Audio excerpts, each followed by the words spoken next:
Okay,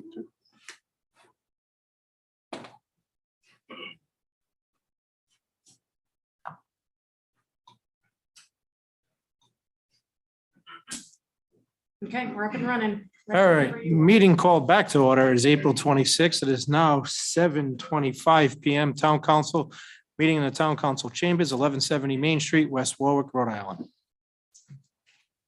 Roll call. Councilman Lichardi, Here. Councilman Messier, Here. Councilman Bourget, Here. Council Vice President Williamson, Here, and Council President Goslin. Here. Quorum is declared. Consent agenda. Approval of the minutes from the April 5th budget public hearing, the April 5th regular town council meeting, the April 5th executive session, and the April 12th budget public hearing. move approval of consent agenda. Second. Moved and seconded.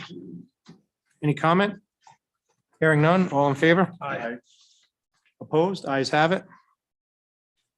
Actually, we've had a request to move agenda item H6 up if we could.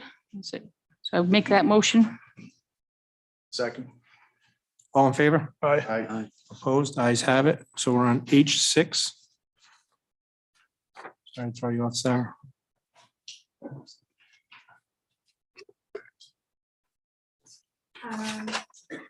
Authorization to award bid for fertilization services at River Point Park to True Green in the amount of $14,499.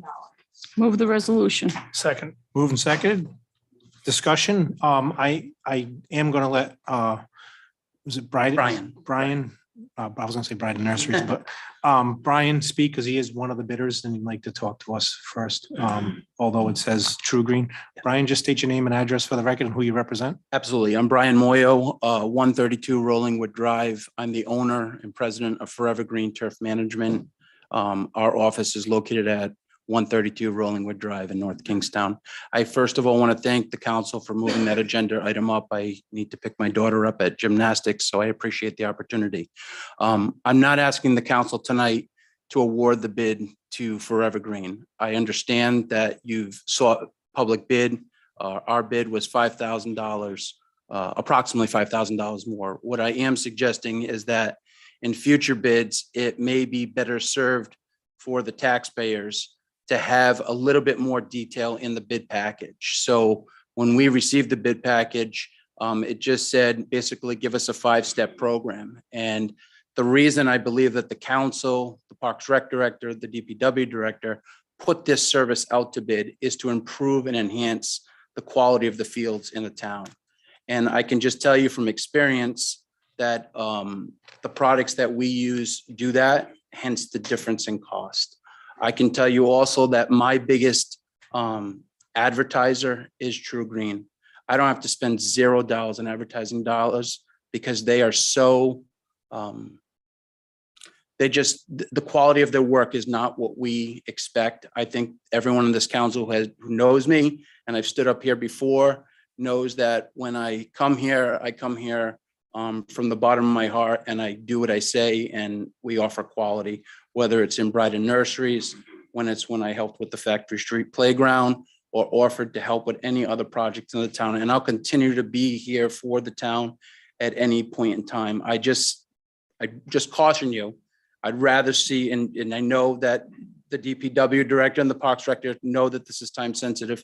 I will guarantee you that in 1 year from now, whenever this bid comes back out to bid, that there will be no improvements in the quality of turf at those fields with the products that they use. If I'm wrong, more benefit to the town, but I'd rather see you save the $14,000 and appropriate in a different way than award it to them.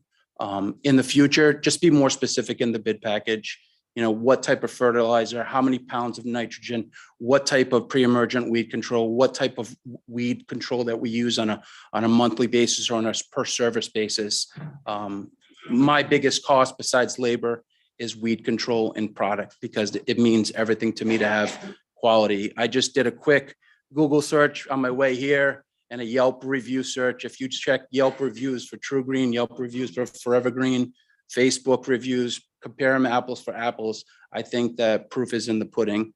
I would also suggest that, having talked to the Parks Rec Director outside, no one from True Green has ever even been on a West Warwick field. And I spent money to invest, to have my operations manager meet with Jeff and walk the fields and talk about everything on how we could improve them. So I don't think you're under law or obligation to award to the lowest bidder. However, there's a $5,000 discrepancy, and I'm not naive to know that $5,000 is a lot of money to even a multi-million-dollar enterprise like the town of West Warwick. So I appreciate you hearing me. And hopefully in the future, you get the results that you expect. If you don't, you all have my cell phone number, and I'm happy to help in any way, and even be a consultant during the process if things don't work out with True Green. So thank you very much. Thank you. I appreciate it. And thank you for your help, Brian.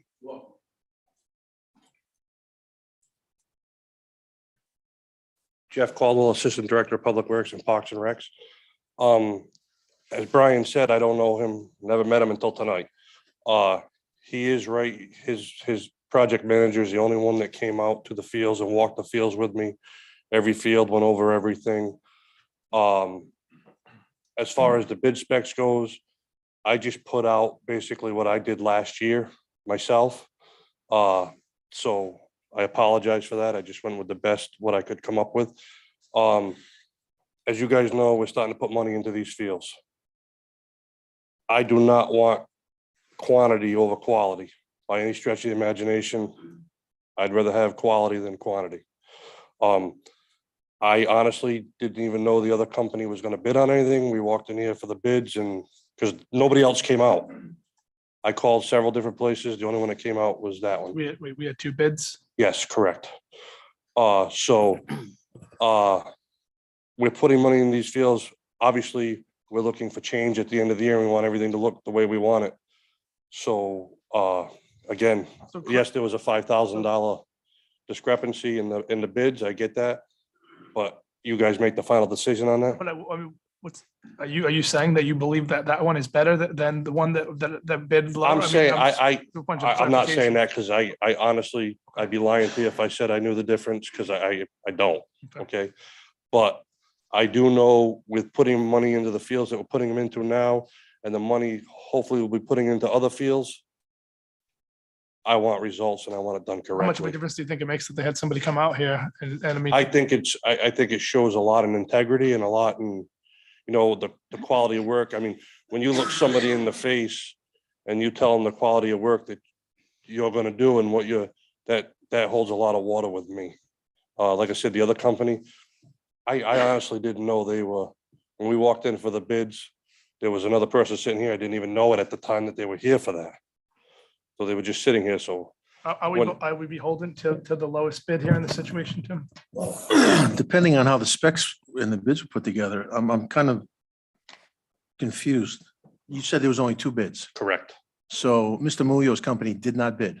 They did. No, they did. They're They did. forever They were green. the other bid. They were They're forever. Yes. they were forever, I yeah. didn't know that until tonight. Okay, Yeah. so Forever Green did bid, True Green bid $19,000. Was there any requirement for a representative to come out and speak to you?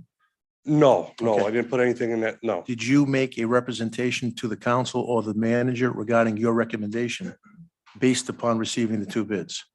No, I didn't. I talked to, my whole question was, do you absolutely have to go with the lowest bidder? Because I didn't know the process of it or how it worked, but with a $5,000 discrepancy. Sure.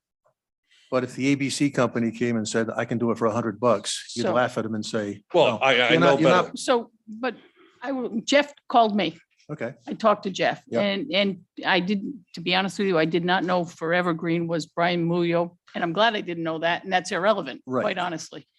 but if We I talked may, about it. you're not held to the lowest bid. If in fact you don't think the company can do what you want them to do.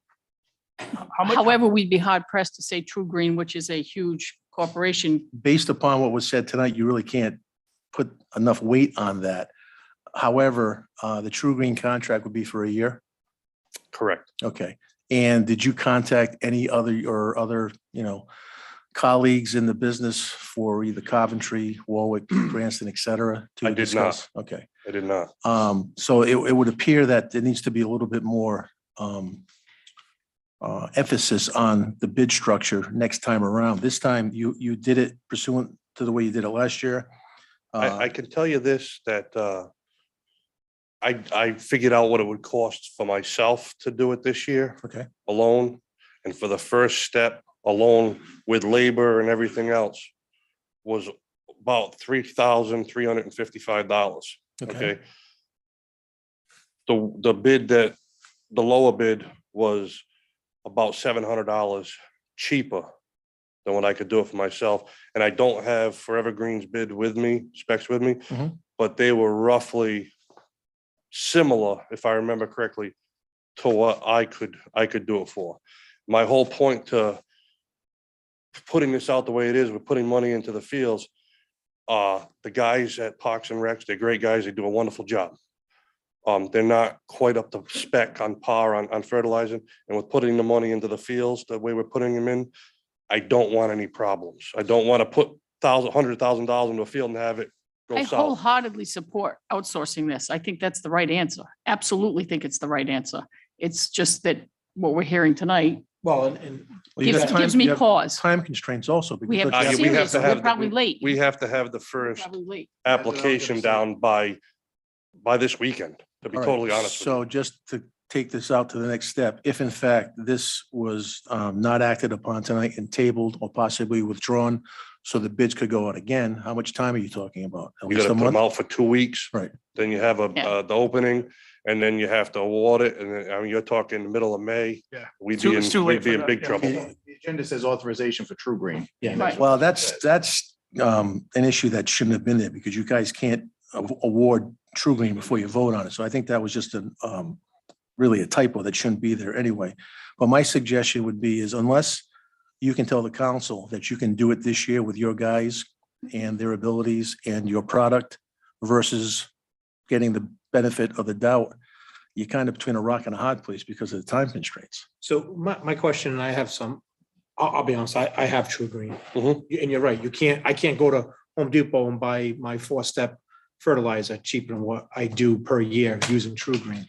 But they have 100% guarantee, and I believe, trust me, I think Brian would also have that same, if you're not happy with the results, they come out and fix it, or they diagnose or whatever. Mhm. But I know True Green has 100% guarantee. Are we guaranteed? Now, that's to a homeowner. Are we guaranteed the same results? Is it 100% guaranteed? From Because it's a town. From municipality. speaking with Brian, the gentleman that I spoke with who from True Green after with the bids and everything, he did say it was 100% guarantee. Now, that being said,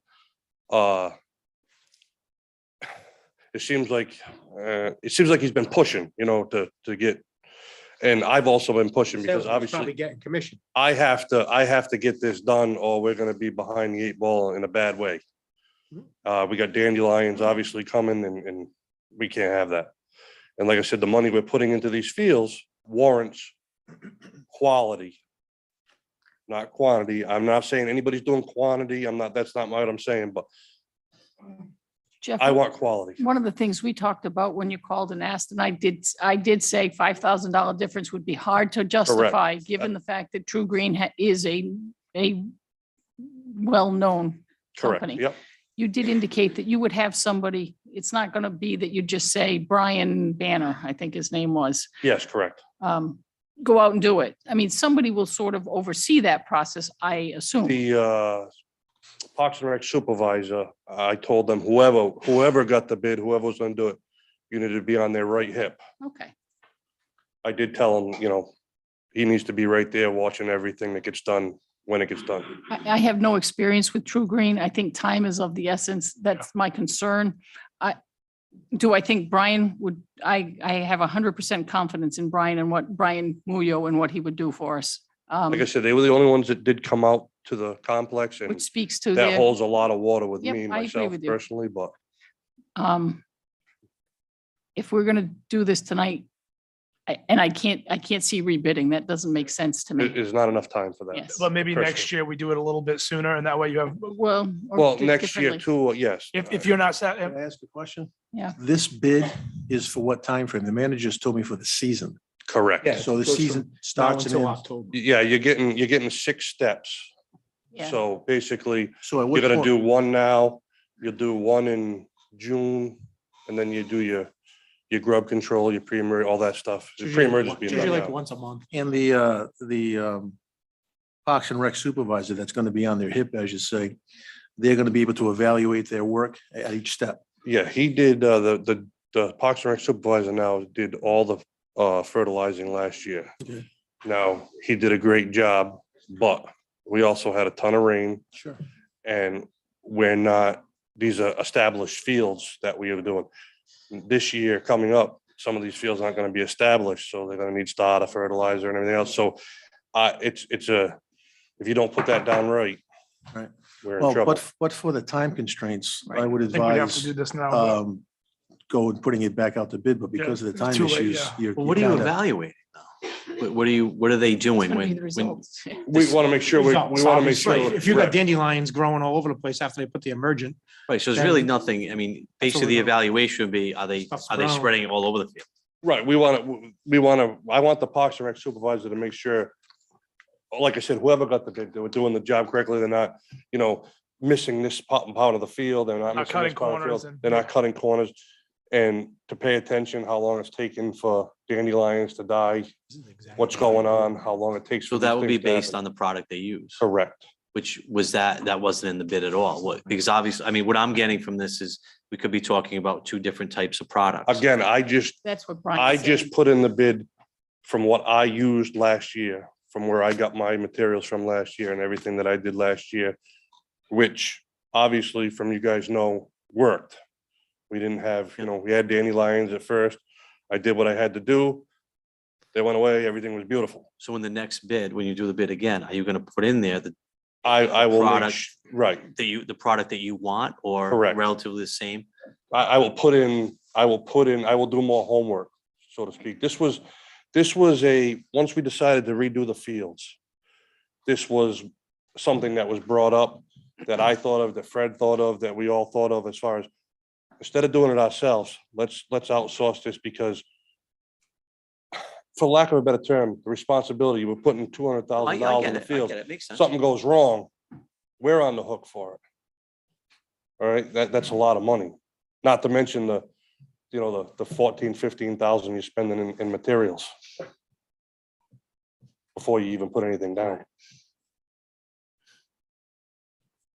any other comment from the council? With that being said, True Green, all in favor? Aye. Opposed? Ayes have it. Liquor licenses, the town council acting as a liquor commission. Request from PBD Pizza West Warwick LLC doing business as PBD Pizza for a Class BV liquor license. Move approval of the license. Second. Moved and second, discussion. I think this is PVD Pizza. I actually had your pizza the other day and If you had brought some, it might have helped you. I didn't just let you know. Yeah. so if anybody knows, this is Don't even be shy about it. Just ask PVD away. Pizza is moving in at 49 Providence Street, which is known as the old Westcott House. I call it the old Mr. Or Taco. Mr. Taco, if you really want to go back, right? But, It was good back then. So if you just wanna, so basically what you're looking for is a liquor license, BV. Sarah, can you explain a BV? Full liquor license. Full liquor license, beer, wine, hard, Yes. okay. Want to just state your name and address for the record? Walter Montero, 262 Pequot Ave. This is in Warwick. Kevin Rosenberg, 17 Gilcrest, West Warwick. Nice. So you're obviously moving into the old Westcott House. Done a lot of work there lately, Yeah, we've been in nonstop. so. Does anybody have any questions for the owners? Hearing, Yeah, when are you guys expecting to open? With the yes Tuesday of next week. Oh, yes. Tuesday, okay. Next May Give 5th. them for Cinco de Mayo. Yeah, ready to go. liquor license, any public comment? Since it is a liquor license? Hearing none, all in favor? Aye. Opposed? Ayes have it. Welcome to West Warwick. And I will say, I did try the pizza for the first time on Post Road in Warwick. Very good pizza, so. Thank you very much. Good luck, John. Thank you. I had the barbecue chicken, by the way. All right. It was delicious. Wanted to try it out. Dave knows the guy. I know a guy. You can't vote on it until you try it, right? Can't vote on it until you try it. I'm told it's very good. It is I very haven't good had it. pizza. Yeah. What is this one? Right. Request from Mega Providence Street doing business as the Lounge at Smokeland for a Class BV liquor license. Move approval. Second. Moving second, discussion. Just, I think these are the owners. If you want to just come up, state your name and address for the record. Hi, my name is Adil and this is Ali. My name is Ali. So I do have some questions on this, only because you're a smoke shop. I understood the pizza parlor has food. I don't see you with the food. And if I'm correct, beer, wine, liquor is required to sell food also. And I don't see food on your menu. We did apply for the food application as well. There is food. Is there on this agenda? What's a BV? Part of it, yeah. SBV, that requires, yeah. That's what I'm It's a saying. victual. But again, I'm not sure. Submitted a menu. Is there friolators? Is there anything that's there? Are that you a restaurant? Yes, sir. We are a restaurant. In fact, we are building a kitchen and everything is going on. Basically, it's gonna be the lounge, like people can smoke hookah like we have in Providence. So people are going from here to over there just to have a fun over there. So we can bring that thing to facilitate here. So we can have enough parking here as Providence has no parking. Is this all indoor or outdoor? It's It's gonna all be all indoor. indoor. Is this the back of this is the next door, right back, the back of the plaza, right next door to Yes. PVD, right in Yes. the back, where, Yeah. is it where the old pool hall was? Is that, I'm not the sure. very back, the very Yes. back one? Yeah, where Yes, the old, right there. what was it called?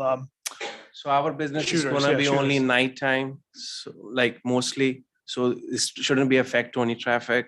So people can definitely enjoy over there, you know. We're trying to bring something nice for you where you guys can come and relax. Any questions? So, for- yeah, where was this again? It's- Providence it's a Street. two-pro- it's- So if it goes down is Next, next to Right West. next to Westcott. Yeah. next parking. Oh, lot all over. right. So all right. that's Yeah. far as Okay. this Where side, Friendly we are Guys this Pizza side. used to be. Yeah, the back, it's All the right. back of that, where, yeah. Clients, so Okay, try to survive, like helps, liquor license, people can have a drink inside. I do own a lot of gas station with retail. So I know how the liquor license works in Massachusetts, even in Rhode Island too. so what is it, if you went in the building Yes. right now, what would I see? Lounge. It's a whole, we still building up. Okay, it's a lounge. Yes. Are you selling products? Are you, No, we're gonna be selling food, liquor and hookahs. okay, You're gonna be in a nice place with a nice ambience, with a nice Yeah. music where you can chill and relax. And what kind of food will you offer? Oh, well, it's gonna be mostly fast food, like finger food, Like, fries, burgers, okay, stuff like that. okay. And we will add some like sheesh kebab stuff too, So that's like, Basically finger give food. man. Arabic touch, with enjoying with the hookah and all that. Any other questions for the owners? Mr. President, what's the name of the place that you have in Providence? The gas station? No, the hookah bar. No, we No, don't he- have it. We just Oh, I'm give you the sorry. example. What he was Oh, I trying know. to Oh, I do, thought- we're yeah, trying to I bring thought you something said you had like one too. In Okay. Providence, we're Right. trying to bring it here. You own the Okay, gas station in Coventry, correct? I have Coventry, I have a Quality Fuel in West Warwick too. Quality Fuel is, We still used have, to be right? Shell, yeah. and when do you, We just opened up a smoke shop in Legris Ave, Oh, okay. Smoke which is land. Mega One. Oh, Yeah, okay. that's mine too. when do you expect you're gonna be opening this restaurant? It's all depends on, we're gonna build it up according to codes, like state and city. So as long as everybody give us a permit, so we'll open it. Well, can you be a little more specific about what you think your opening date may be? It's all depends, like I spend a lot of time just open a smoke shop with you guys. You've been. Like trying to even open that sewer department give me a really hard time. At least a year you've been over there Yes. working, so. Just even don't make no sense. They give me really hard time. well, Even- and again, with having food, which You'll they're need to do probably that. having a tough time. But that's because what I'm saying. I'm gonna be honest with you, and I think the landlord I've had numerous conversations with him, and every time there's a restaurant put in there, they're asking for an upgrade for the sewer department, and they're asking for all the traps and everything that's been done. And in the past, because Friendly Guys went to Casa, whatever it is now, La Castilla, yeah. La Casita, it was grandfather.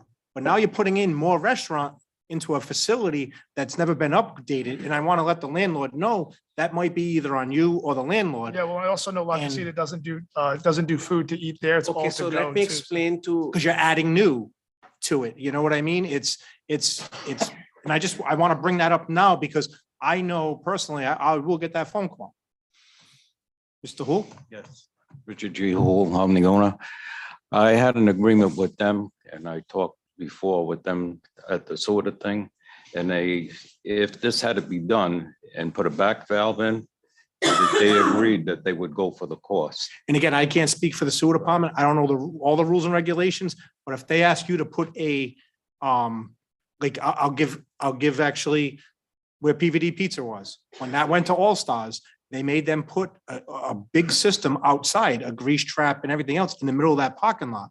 Right. And, I know it's been in the past, they've talked to you and said, you're going to have to upgrade. And if once these guys go in and say, we have food and they can't deny they have food because they're going for a BV liquor license, which requires the food, then they may ask you to do the upgrades and they're not going to ask them. They're going to ask you because you're the landlord. Right. That's So why I don't had know that- what agreement you have with them, Well, but I that's just why want to square that away now. Yeah, right. We got a written contract that anything that has to be done, changes or anything to do with that business, they're responsible for.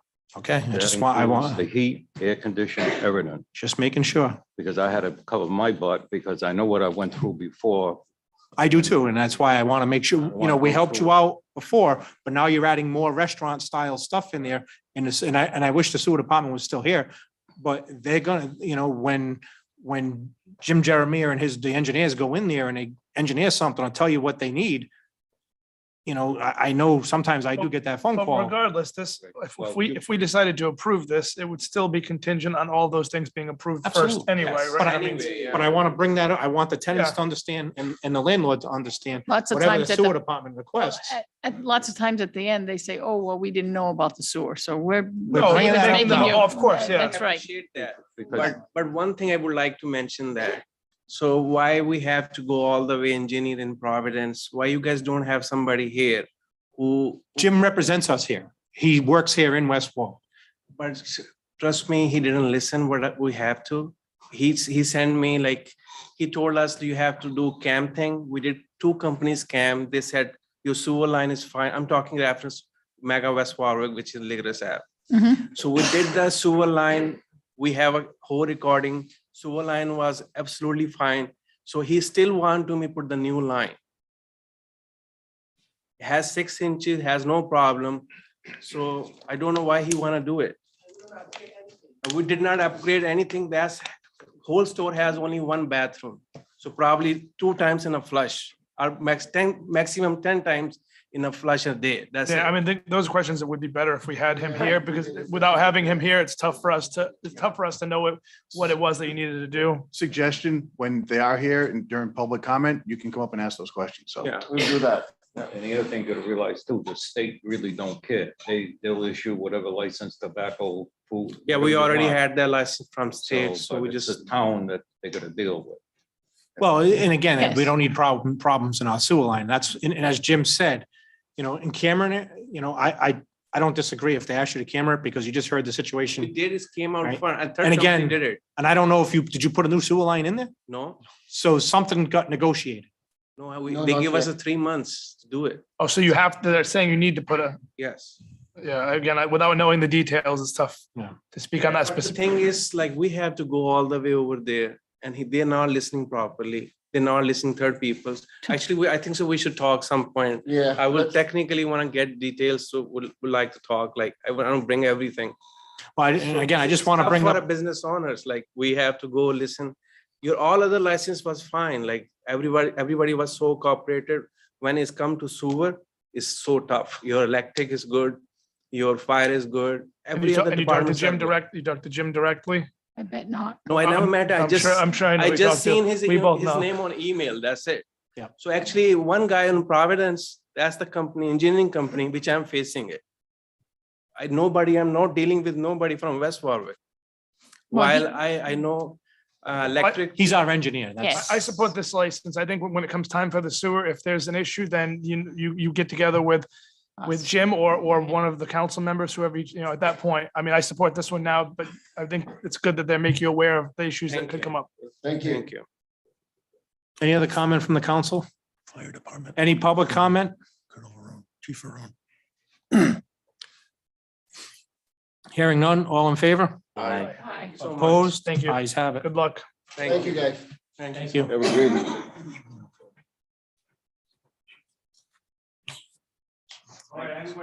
See you, Mr. Hall. Have a good night. Mm,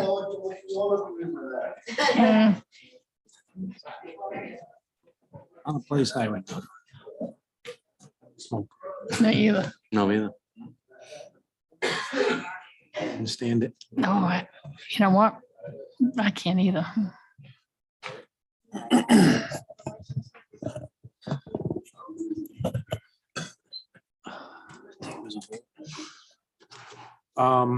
You might need to. We might have to go through F 1, 2, 3, and 4 separately, yes. Yes. Are we doing them separately? You said, okay. Yeah. I don't need to recuse myself yet then.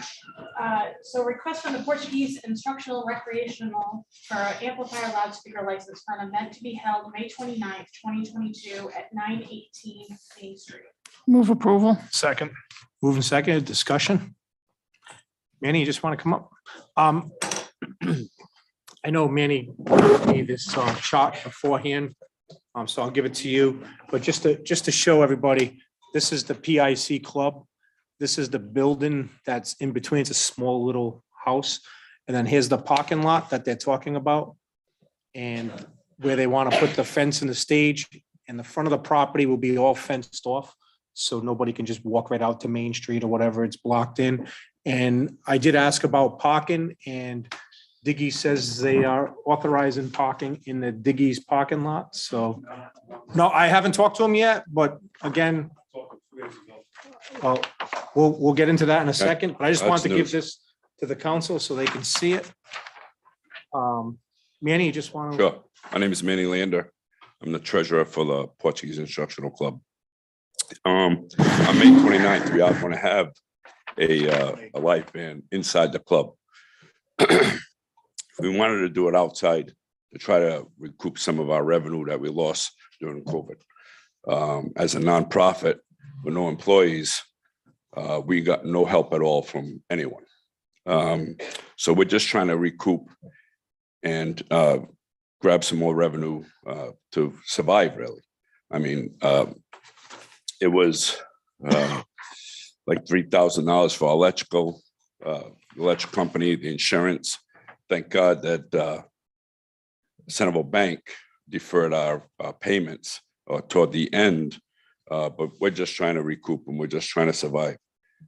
We've been around for 99 years. Next year is our 100th anniversary, and we're trying to make it to then. That's all. Yep. Go ahead. We did talk to John. John had a verbal agreement with us that he was going to give us the parking lot. Who is John? John is Diggy's. John Reagan owns Diggy's. Yes. Oh. He did talk to us. He did say that we were welcome to have the parking lot for that venue. So I don't know what else is going to be Is said. from is Chief Varone back there, like, is that contingent on, is that? Yeah, contingent? it's, well, Is this contingent on them allowing you to use that parking lot? no, actually, we're going to have the band anyway. We just want to be a little, put more people in to get more revenue. No, but that's what I mean, with that many people. But we is it actually, we contingent still more- have to go through the electrical. I've called the electrician up here 4 or 5 times, and he has never gotten back to me. So there is a lot of other things that we have to go through. As far as, what about approvals from the fire department as far as like? Again, safety? that's Still- all. Still Yeah. in the works. Because I was gonna ask that with fencing it off, there's still enough. Well, usually- Oh, we have the back of the club is an open. really a road, back of the club. So the back of the club's gonna be wide open. It's just we're gonna close the front of the club so nobody walks out into the. Oh, usually, the street. is it fire or police? Fire or police that will usually come out? Yeah. Chief, will you guys? They do every year anyway. Like, when around anybody Labor does Day. an event like that, a block party, is it usually a police with It's not a or- block party. Well, whatever, but if anything, I mean, I'll think of something when they did the Right. Cinco de Mayo over at Yes.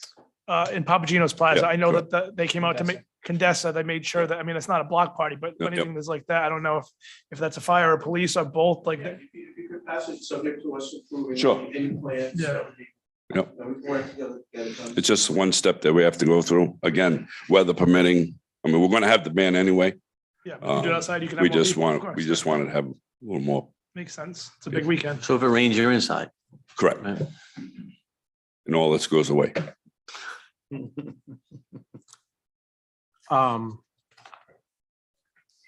Any questions for Manny? Since this is a license for loudspeaker, any public comment? Yes. You just had to come up and state your name and address for the record. My name is Brian Socia. I own the property across the street, Messi's Cafe. I've owned the property for 26 years, and there's always been a parking issue. And they always park in my lot, a lot of them in my lot, and there's no parking on the street, which they park right under the signs where it says no parking. This past Saturday, I looked at my surveillance camera, and they have no parking sign, a car parked right underneath it, no parking sign over there, car parked underneath it. Could you, Mr. Socia, we'll take some blame on that because the initial signs that it's supposed to go up there are no parking during business hours of your business and Well, it's Dickey's. not the, So they're actually changing those signs to, A state, is that a state? yeah, well, we worked with the state and the state worked with us. there's not a problem during the day. It's for my tenants at night. If someone is parking there and you're taking a left out of Messi's or right, if there's parking on the left-hand side, you can't see a car coming at you. They're coming at 35, 40 miles an hour on that corner.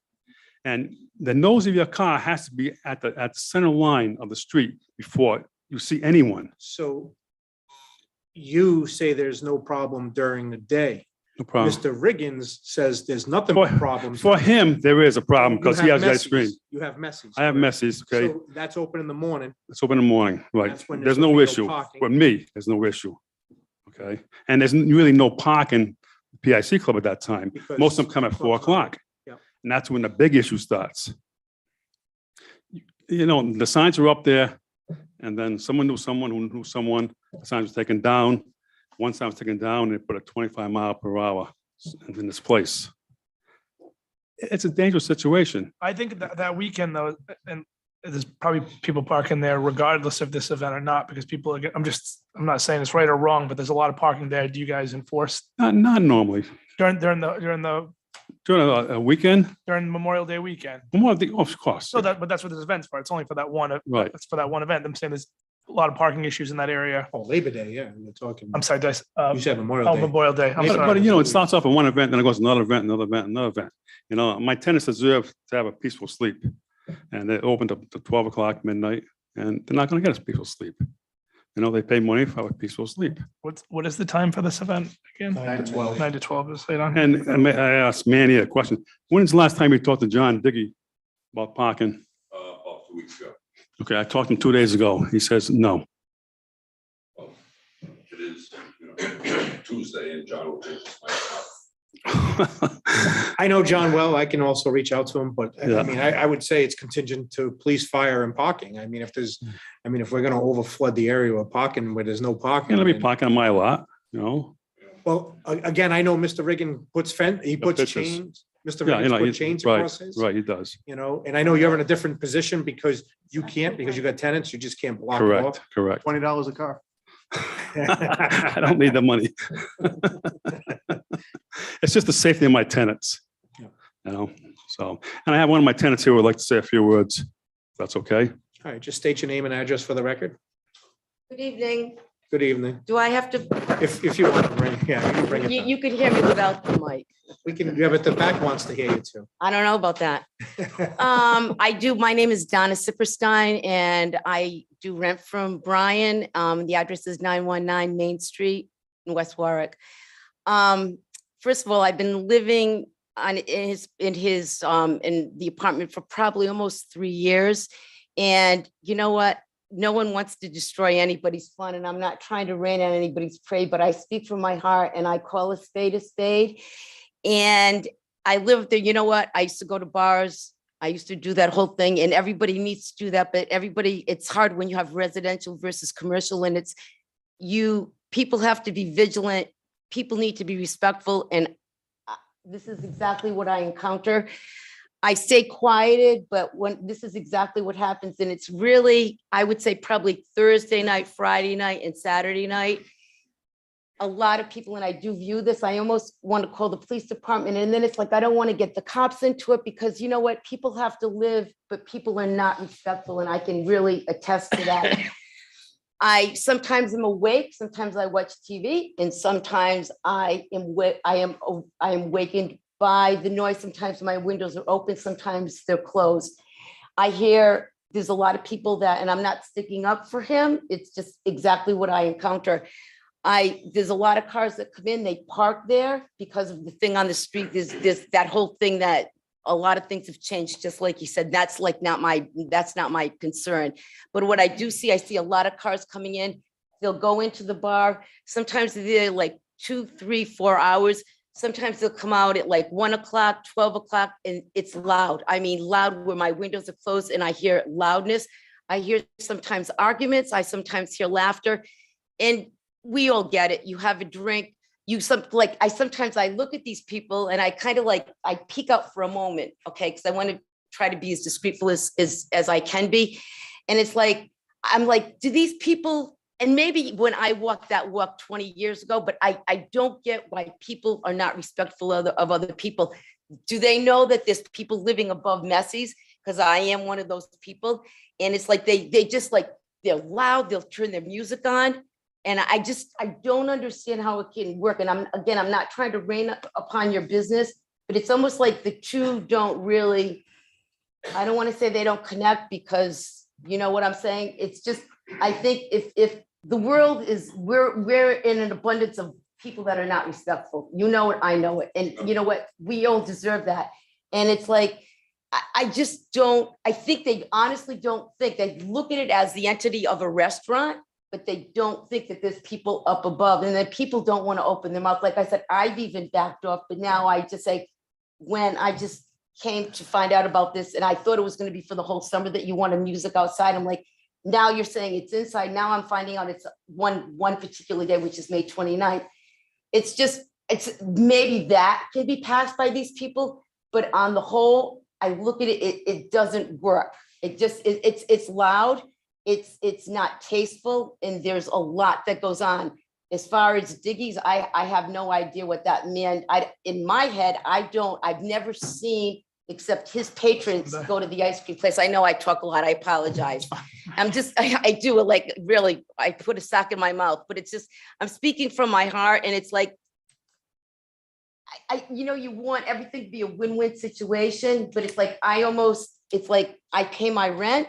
I try to do the right thing. As you see, I'm loud, but it's like I'm not drinking at 1, 2, 12 o'clock at night and being disrespectful to other people. Because I could have called the cops again. I'm like, I don't want to bring that end of it into it, but I don't know. I mean, your one time could turn into the whole summer to the spring, and I honestly don't see how that could work. Well, the item before us is one time. One time. And let me ask a question. I'm just talking, and I apologize. No, that's okay. But the item before us tonight is just one time. Okay. Yes. You already have a license to do this inside already. So even if we didn't approve this, he would still be able to do this event, right? Yeah. So I'm not disagreeing with any of your points. I don't live over there. I don't know. Yeah. But all this before us now is the outdoor. Even if we said no, it would still be able to do the event, and some of these issues could still good. I mean, still be present. this can go on and on until the cows come home. Do you understand? No, and Again, yeah. and you get what I I'm saying? It's understand like, you your know what, concern. people drink, when you have the two together, it's always gonna happen. Is there a plan to have any kind of detail for outside? Yeah. Okay. Police detail. So there will be a police detail there, especially for this, Maybe for this that night. could make a difference. So for this night, I mean, I think if anything, this night may be more contained than a regular I average. mean, like, I hear it, it's like, I don't get when it says cameras, I mean, maybe people think that's a farce. It's like, if I drive up to something, there's cameras, it's like, you know what, perhaps you'd want to tiptoe a little bit and be respectful. Or maybe, again, it's that entity when you start drinking, you really let your hair down and then you don't get your hair back, put back yeah, up. that's You know what I mean, happened to I me. walk That's what that happened to walk, me. you know what I'm saying? It's like, you know what, you say, people, it's only day people for Messi's restaurant, but it's like, hello. No, I live here. we And it's like, And we, absolutely, we understand. thank you. And it just, Yes. again, I'm not trying to be hurtful. It's No. just, you know what, God only knows, I don't have a crystal ball what's gonna happen, and neither does he, but you know what, maybe I can enlighten you on just a few things. If you could wave a wand over the people that walk into your bar and say, you know what, it's a prerequisite before you walk into my bar, you have to be respectful when you walk out as you were when you walked in. Maybe that could happen. I don't know. I think that's all I have to say. I thank you for listening. And- Thank and you. Thank you very No, much. thank you.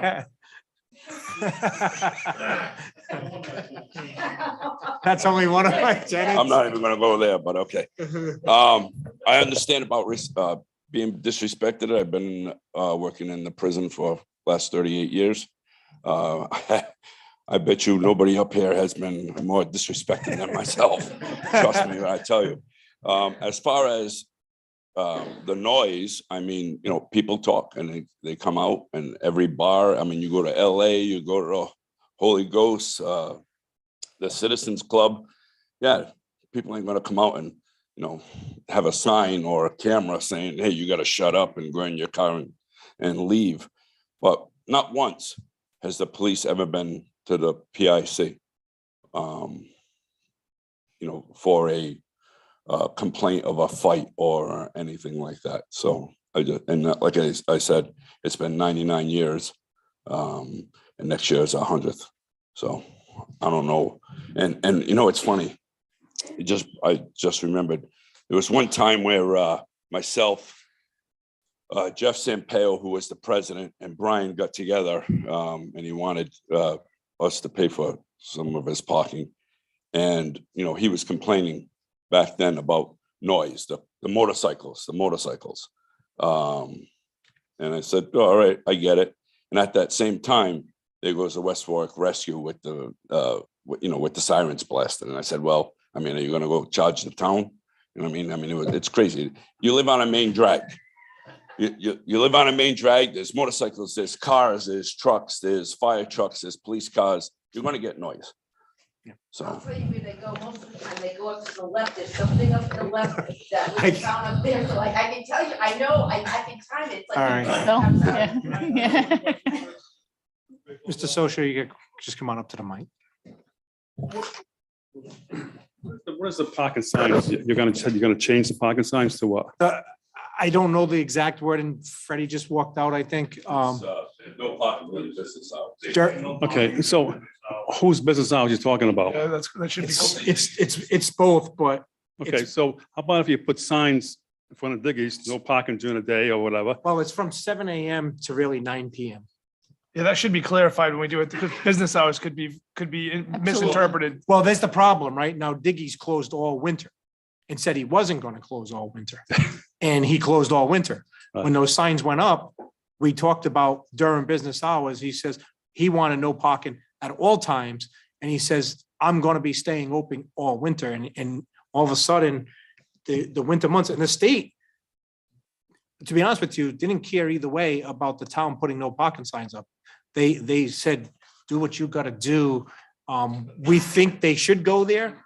But when you talk about that 25-mile-per-hour speed limit sign, that was because people were complaining that you're taking parking away from my tenants who park on the road in front of their apartment house. So they took down the no parking sign to accommodate And then the people who own the house actually said, well, I want a no parking sign there because, well, the next people over didn't because the tenants use it.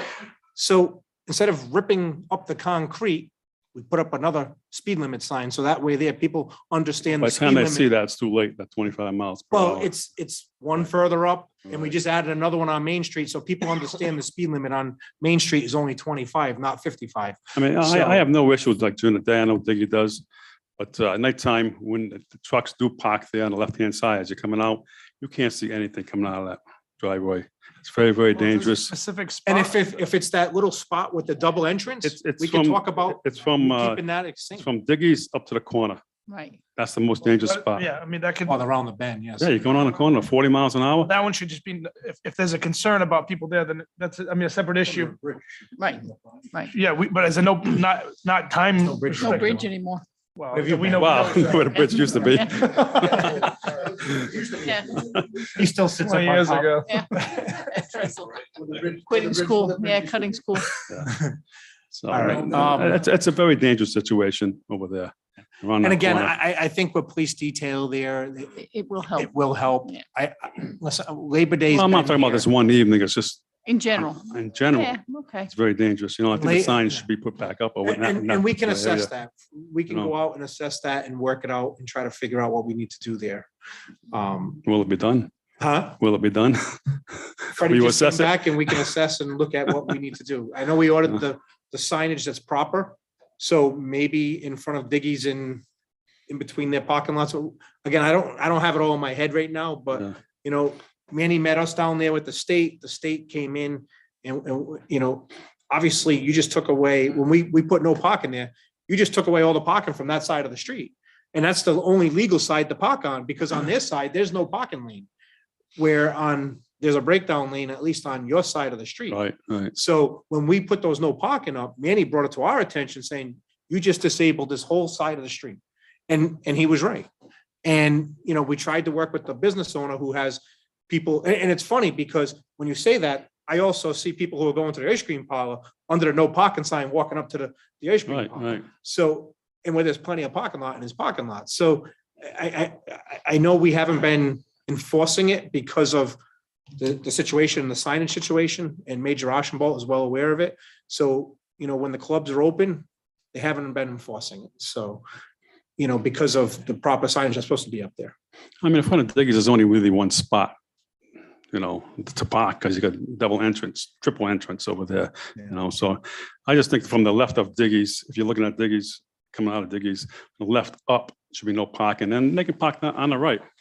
And I know Still a lot John of has, and Mr. Riggins has the building, the old subway up for sale or lease. Right. So we don't even know what's going in there. So we have to Chiropractor look at that. probably. Huh? I think he's got a physical therapist going in. Yeah. Need one of those. So back to the item, we're dealing, we're One dealing. night. we're One night, dealing May with one night 29th. Right. that you're requesting 9 to outdoor 12. music. If it doesn't, if it doesn't rain. You're looking at people not parking in your lot Right, during this time. right. There will be a police detail. Right. Can the police detail, chief, enforce that people do not park in that lot? Probably not. Okay, If it's private property, we're not gonna enforce Okay. that. That's up to the property owner to either deal with it. okay, To be yeah, blunt, but either deal with it or call a tow company that's gonna come on the private property at his expense and tow a vehicle off. at his expense. Yeah. Right, Yeah. sure. Okay. Yeah. Can you put, and I don't know. can you- I have signs up everywhere in my parking lot, no parking. Video surveillance, and all that, and they park right in front of the sign. Nobody cares. Told them a couple times, and they'll care. Still won't care, but All right. it's just, I mean, if you can look into that parking, I worry about my tenants mostly, you know. Yep. If you can look into that parking from the left up, that'd be All right, great. we'll take a look at Yes. that also. Is there any way that you can try and enforce? Again, we're talking about this one I night. don't know what he's talking about. A lot of our guys know not to park in this parking lot. Is there any way, I just, mean, if we have a newcomer to the club, yep, but during an event, they might. Which you park will, there. yeah, during that We've event. gotten calls and they say, oh, who owns, yeah, it's, the white Mercedes, you gotta move it. all right. No, You've been okay. doing a good job. So as long Like as you- I said, As long, yes, so as long as you can you can do the best you can, you know, I understand, people come in, you don't have control of everybody. But then when If you put up a sign that night and says, do not park in this lot from, poster board, maybe they'll pay attention. Maybe. But I know it's gonna And then happen. we do try to call the PIC if there's an issue. Nobody answers the phone. So. No, I'm just saying. Well, I mean. Right. Perfect. There you go. All right. All right. Any other comment? Hearing none. All in favor? Aye. Aye. Opposed? Ayes have it. Good luck.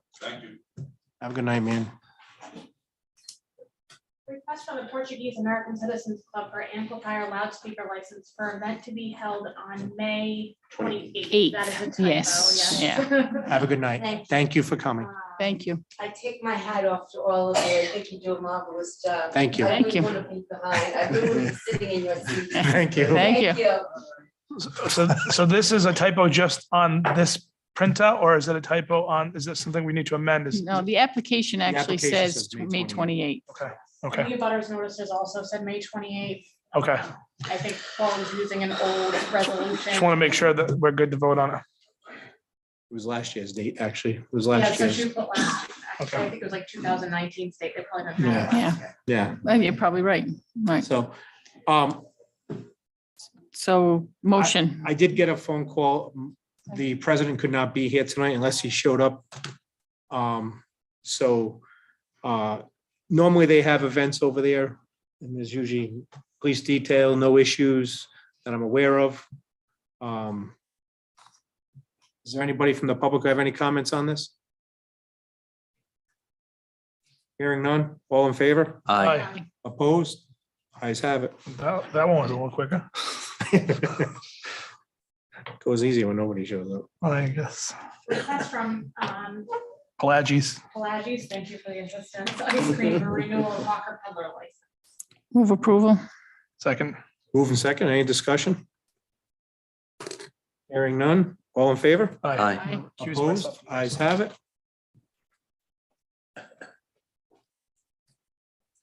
Request from West Valley Soup and Sauce Incorporated for victualling house license. Move approval. Second, Moving second, this is one of West Warwick's hottest topics right now. Just state your name and who you represent. Good evening, Tara Cansel, I'm the attorney for West Valley Inn Soup and Sauce. This is the owner, Jeff Dooling, here with me. And he is applying for the license for food to sell the soup and sauce at the location in on Queeset Street, the old Tim Hortons. No, you don't have to sit in, right? It's just all takeout or you, no sitting, takeout only? And your promise is gonna be as good. It's gonna Better, be just as right? good or better. All right. Any questions for the owner or their attorney? when do you plan on opening? We're shooting for June 1st, but that could be a little bit of a delay. Okay. Any other comments? Hearing none, all in favor? Aye, Aye. Opposed? Ayes have it. Congratulations and good luck, and I hope, Very much. yeah. Have a good evening. have a good night. Resignation, request for appointment to the West Warwick Public Library Board of Trustees for term ending February 25th. I'm sorry, February 2025. I apologize. And refresh my memory, we didn't table this item last time? Did we So- table it or just take no action? I can look that up. actually. it was tabled. I think We it was a definitely table table. it. It was on the minutes, yeah. So I Make a think we need to move to take it off the table. Second. Moving second, all in favor? Aye. Opposed? Ayes have it.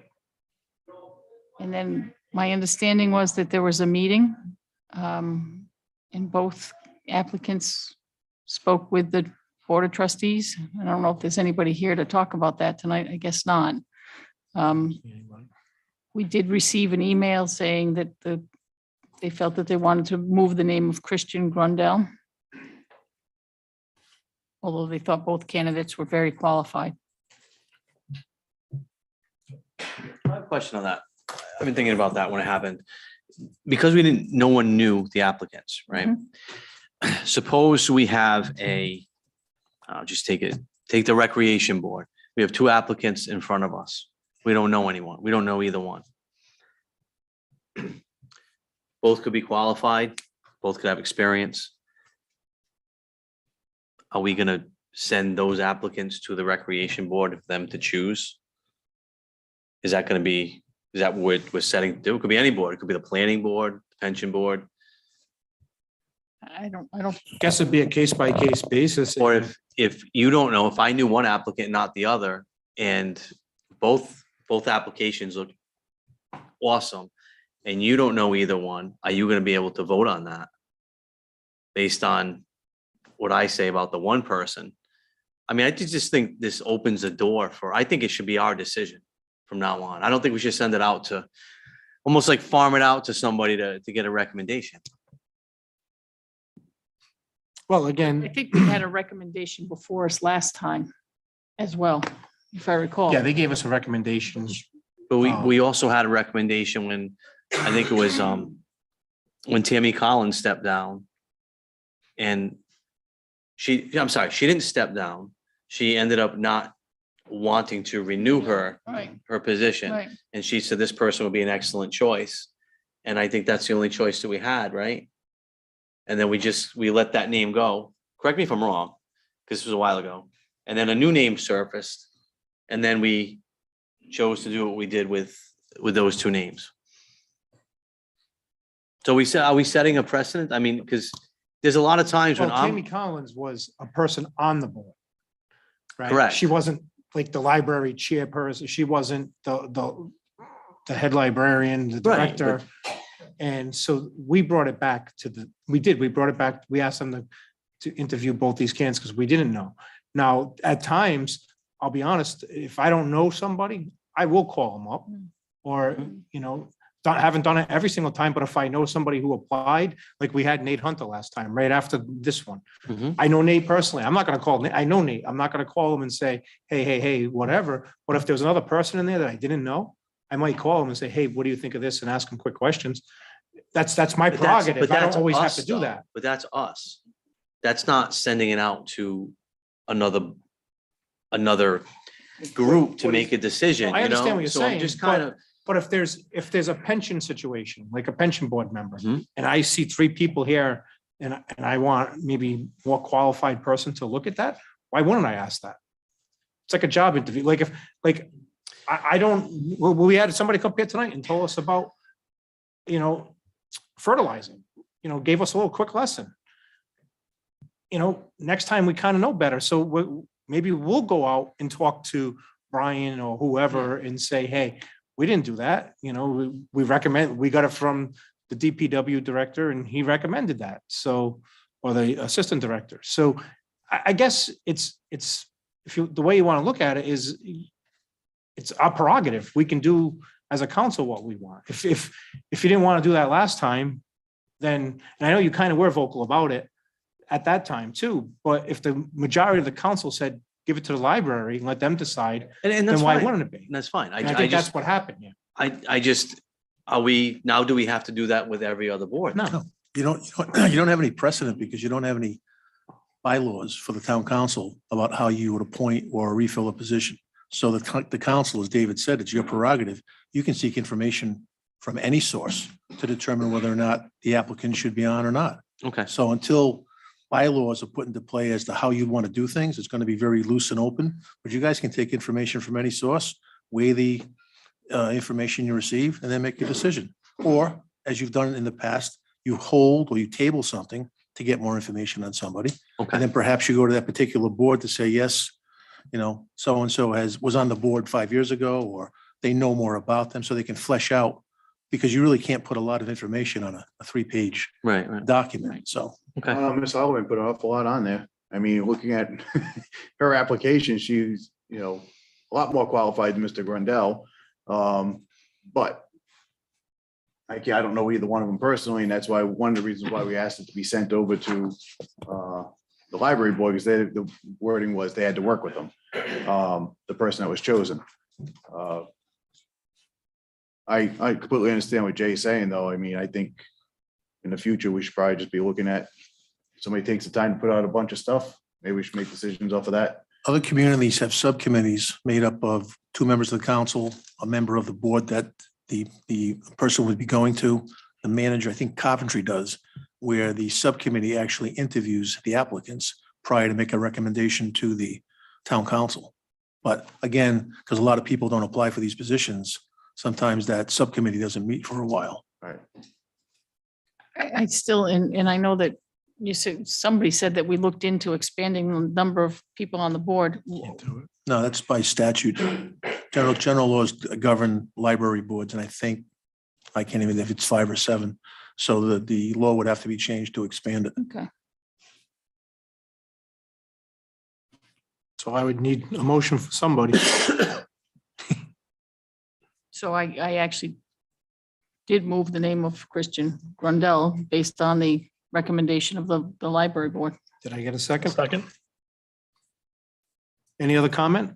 and would encourage Mary Halloran to continue to be involved. And Absolutely. Any other comment? Hearing none, all in favor? I, Opposed? I'm opposed. I don't know either one. I'm going by the application. I'm going with my I don't know either gut. One either, but I mean, So- I did just get a text message from Tammy, and she said that she recommended Mary Holloran. At the same time, she told that when she wasn't seeking reappointment, so. she recommended that to, Why don't you do a, why don't you do a roll call vote, Mr. President? Okay, roll call vote. Jason? Licciardi, Councilman Licciardi, yes. or What are you no voting on? For Rundell. Mr. Rundell. No offense, but no. Jay? Yes. Mark? Again, no offense, because I don't know them. I don't know either one of these people, but looking at just her application, I'm gonna say no. Mary Beth? based on the recommendation of the people that interviewed both of these candidates on the board, I would say yes. And I'll vote yes.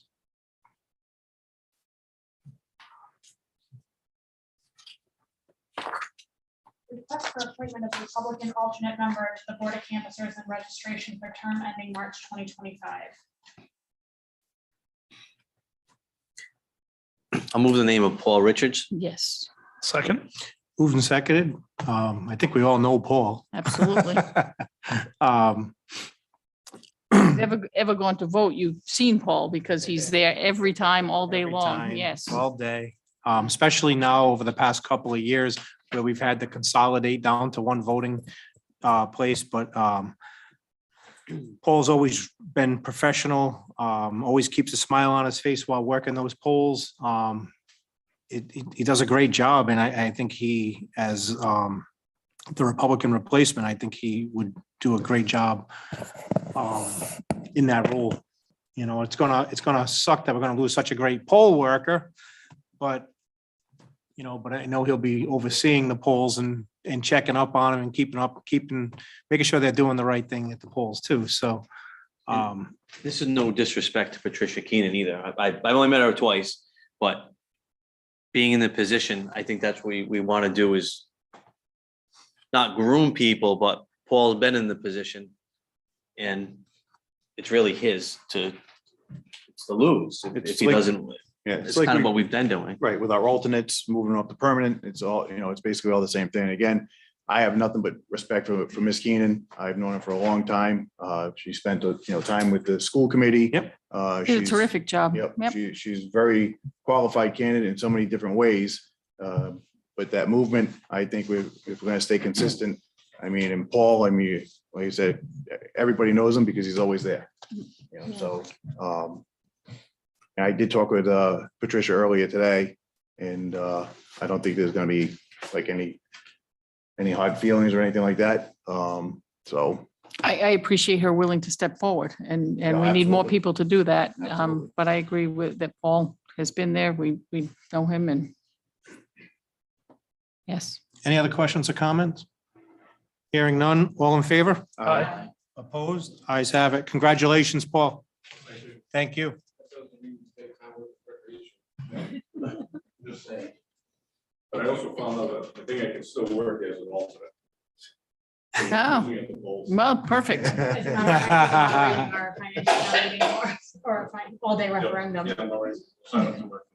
Yes. Thank you. Thank you. Have a good night. Paul, Appointment of Norman Landroach Jr. as town moderator. move approval of Norman as town moderator. Second. Moved and seconded. Now, I remember when we first appointed Norman and he said, I'm only doing it one time, Mr. Goslin. That was like 5 years ago, I think. And actually is after John Bernero retired. Correct. Norman does a great job as a town moderator for us and definitely we haven't had any contentious town financial meetings since probably 2012, but he's always kept it under control, has done a great job and, you know, I look forward to this year's town financial meeting with him as our moderator. Is there like a process when I have nothing against normal Landroach on this at all? Just is there a process on that where other names have been put forward or is it just? In the charter, you can get a list of names and then you can make an appointment. Okay. And it's the same thing, really isn't filling any other board or commission. And if people want to, are interested in being appointed, they would submit their names to the clerk and then she'd send them. to Had it previously been Judge Bernero for a lot of years previously since we start, when did the financial town meeting? Back in the good old days, it was very much a partisan political appointment to make sure things went the way the majority that was on it, but starting with the charter back in '88, I think we've only had maybe 4. There was Will Smith, there was, I think, Ray Lambert for a time, but John Bernero handled it for a long time, and then Norman. So going back to, I want to say at least the early 90s, it's been John Bernero, then Norman. So. The question remains. Mr. Plazo, I can't have you yell from the crowd and.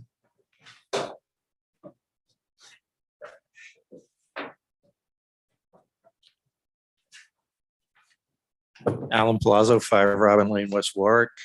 And Mr. Williamson pointed out it's in the charter. My just question, I've been sitting here for years and we always have these upcoming appointments. And I've known most of them. I attended my first financial town meeting as a student at West Warwick back in 1970. Okay, part of Al DeAndrea's class. And my question is, as Mr. Williamson pointed out, it's partisan, but why isn't it out there so other people, I have nothing against Norman. I mean, I've known him for decades. My question is, why isn't it out there so other people who may be interested could put their names forward to the council? I mean, this is the first time I saw this and I usually go round and round with the moderators. It's fun. But why wasn't it out there as an upcoming appointment? That's just something I want to put out. I'll have my say at public forum. That's why I was asking the question is if there's a process. And again, I have no problem with Norm Landroach at all. Just it's never been put out there that I've ever seen, like not even just this year, but ever as an open spot for people to, you know, submit their name to. Well, I don't know about the advertising of it, but section 2002 regarding the town moderator, there shall be a town moderator appointed by the town council. Doesn't really give out, you know, how you advertise it or put it or see if people have noticed. But So based on that, it doesn't even have to be advertised. no, It just Yeah, appointed by the town council. appointed by the town council. Right. So somebody knows it's coming up, they just get a hold of their representative and say, hey, Normally, the clerk's office will reach out to the moderator and say, do you want to be the moderator this year? And that settles that matter and they put it on the agenda. okay, like I said, I would just. Being wonder about- truthful. I would just wonder about the process of it. Yep. Yeah. So that's all. So, any other comment? Hearing none, all in favor? Aye. Opposed? Ayes have it. All right, on to new business. Legal counsel's report on the building office, planning board and zoning board of review functions and procedures. Oh. Members of the council, I submitted a report to you a couple of weeks ago, and I'll try very briefly to hit Only 10 pages, right? the major points of it. Big First, I'd like to get to the council's responsibilities with planning and zoning. This has come up a number of times. The council has two responsibilities for planning and zoning. Number one, they appoint the planning board, they appoint the zoning board. And number two, if the planning board sends a recommendation to the council for a change in the zoning code, the council decides whether or not to make the change.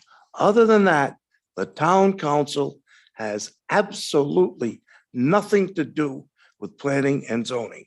If the council does do something in relation to something going on in planning and zoning, they have problems with the Ethics Commission. The Ethics Commission is very clear. Because you appoint the planning and zoning boards, they look at it that anything that is pending before those boards, if you look into it or you in any way get involved in it, they look at it that you are trying to enforce or influence the people you have appointed. So they're very strict on it.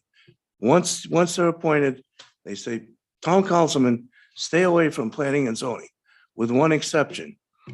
If you have a personal interest in something appearing before one of the boards, you can apply to the Ethics Commission, explain your situation, and they will give you a waiver to appear before that particular board or those boards for the item that you are involved in. But those, I can't emphasize enough how, and Mark knows And I got my comments, so. that I just, Ethics Commission is brutal on this. Enough for the council on it. There's the planning and zoning, there's three statutory items. In the early 1990s, the legislature passed one bill that controls comprehensive plan, one that controls planning, and one that controls zoning. And the reason they did it was to have planning and zoning the same throughout the state. Before every town, every city had a different standard.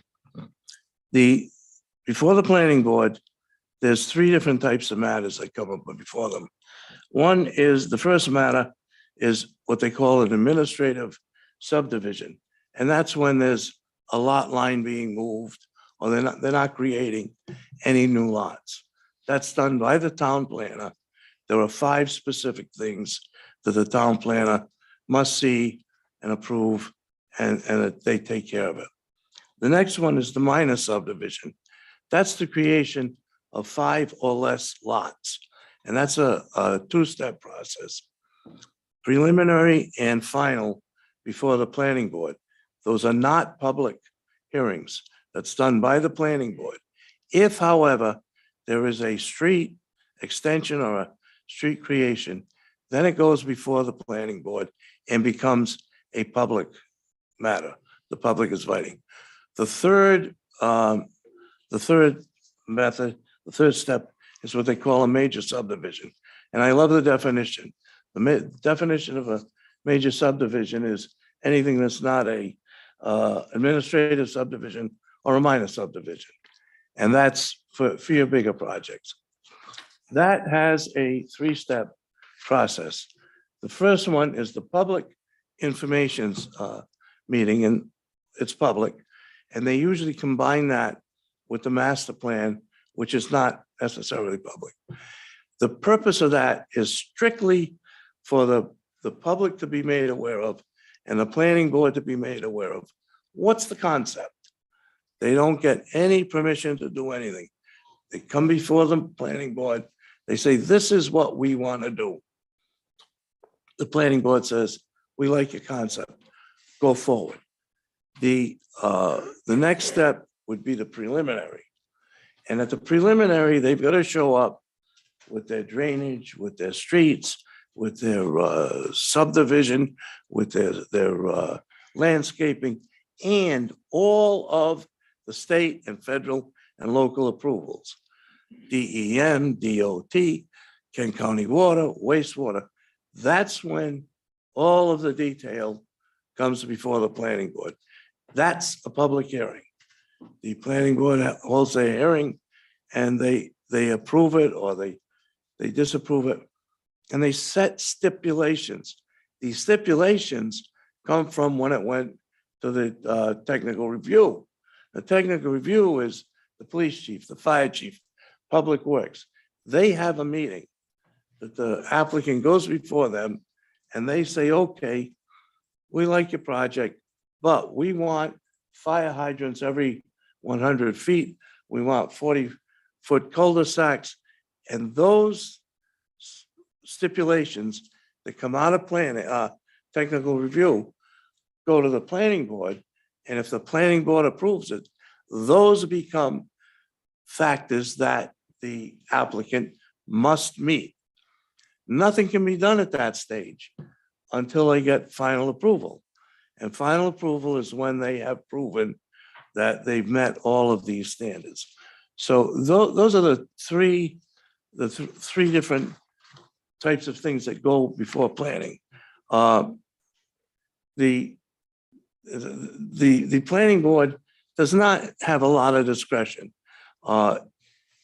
These statutes set it up, for example, on a master, on a preliminary, they've got 33, the applicant has 33 specific items that are stated statutorily that they must meet, they must satisfy the planner, and they must then go over to the planning board, and those all have to be satisfied. So it's not something where the planning board gets a lot of ability to say, well, we like this or we don't like this. If they go before the planning board and they have met the statutory things that the state says you have to meet, if they go in and DEM says, okay, you're all set with your wetlands, planning board can't say, well, you're too close. DEM said it's all set. It's all set. So they are pretty well confined in what they do. The zoning board is even more closely regulated. The zoning board basically has three functions. One is what they call a dimensional variance. In the zoning code, it says you have to be set back so many feet from your sideline. Your lot has to have so many square feet. Your building can only be so high. If you don't meet those standards, you go to the zoning board, and the zoning board will give you what they call a waiver. You're supposed to have a 20-foot setback, but that porch you want to build, you're only going to have 18 feet, and the zoning board can grant that to you. The second one is what they call a use variance. A use variance is where, within the zoning code, the uses that are allowed in each of our districts, zoning districts is set out.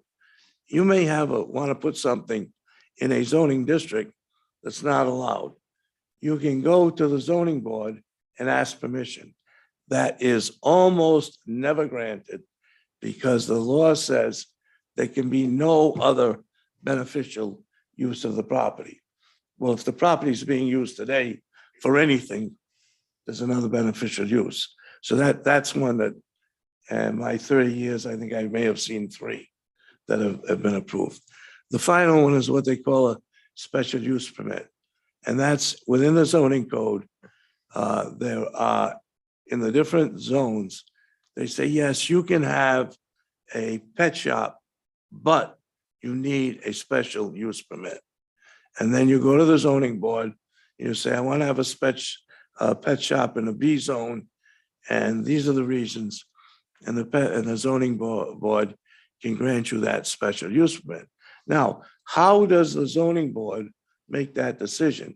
With each of those three things I mentioned, there are 5 or 6 very specific standards that they have to meet about. Does it fit in the neighborhood? Is it for a financial gain? For example, in a dimensional variance, if you're doing it for financial gain, can't have it. So when the applicant comes before the zoning board, it's their obligation to make sure that they meet all of those 5 or 6 standards.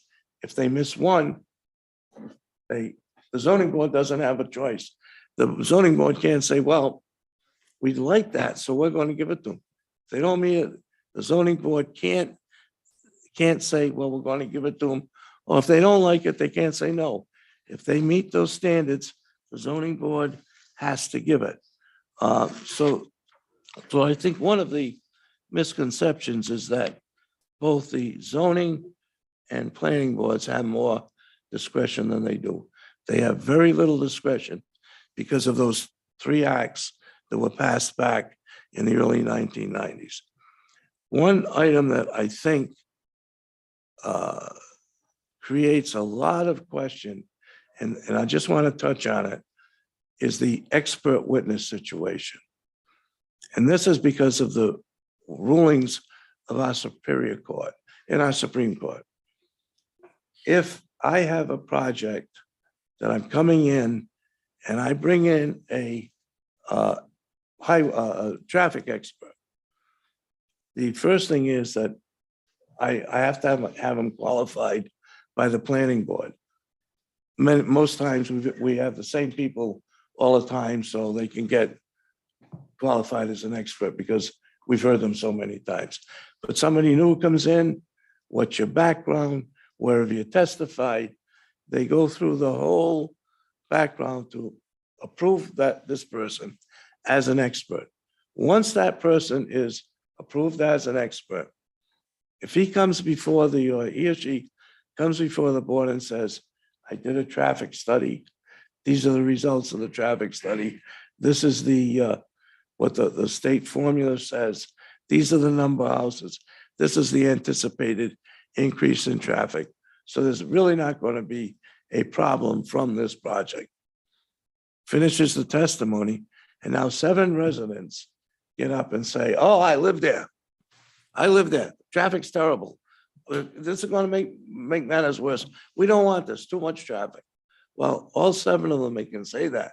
However, the Superior Court has said, and the Supreme Court has said, unless any one of those witnesses has some expertise in traffic control, you can't listen to them. You've got to take the testimony of the expert. You can't, lay testimony cannot overcome the expert testimony. And I think that's one of the things that I know, having sat with the boards for so long, that unfortunately, the members of the public get very frustrated. And I can understand why. You know, I live there and I see the traffic. And this guy's from Woonsocket and he tells me it's not going to be traffic. But that's the rule. So, you know, I submitted the 10 pages or whatever it was, and I didn't want to make you listen to it.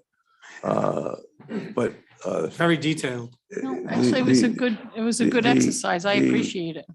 You know, I do have a concern, and as I said, Mark knows, with the thought that the council has more to do with planning and zoning than they do.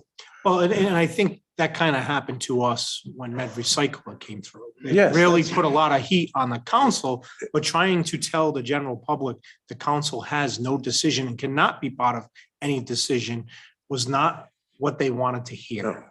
And social media made it worse, saying, you know, town council ain't doing nothing. Well, the town council, it's before planning, the town council could not do anything. The only thing that came before us was a business license that realistically does not have to come before us. So, and that was And it a totally actually different. it didn't come. Well, we tabled it. Yeah. And because we were Rescinded. waiting for planning and zoning, no sense of voting on a business license when it's before planning and we don't even know if it's coming. Med Recycling is the reason that I put that in because, you know, it kept coming up. And I sat there, you know, frustrated every time we come up and saying, you know, the council's got nothing to do with it. And it's a tough thing. It's a tough thing for anybody that lives in the town that doesn't like what's going on at the zoning board, doesn't like what's going on at the planning board, to sit there and say, wait a minute, I voted for you people. Why can't you do something for me? And I call up Mark and say, no, don't come. And, you Mark know, doesn't but- listen. It comes anyway. But, so that's it. I hope that with my memo and the little brief thing, I've clarified some of the questions that you and hopefully members of the public have about what's going on. And, for me, and we've had this conversation, and you kind of brought it up a little bit just now, people elect us to represent them. And when something's going in that they don't know about, they have questions on, some people are either can't make the meetings, they're afraid to speak publicly. They depend on those that they elect to speak for them. So, no, I get it. We shouldn't be trying to influence either board. I understand that completely. But like, I'll give you the example, the water that goes across East Greenwich Avenue, that whole thing. I'm sorry, but if they don't go after a major rain, like where it's going across the road for 4 or 5 days afterwards, especially in the winter, and it turns into this big sheet of ice, and they don't know that, somebody's got to tell them.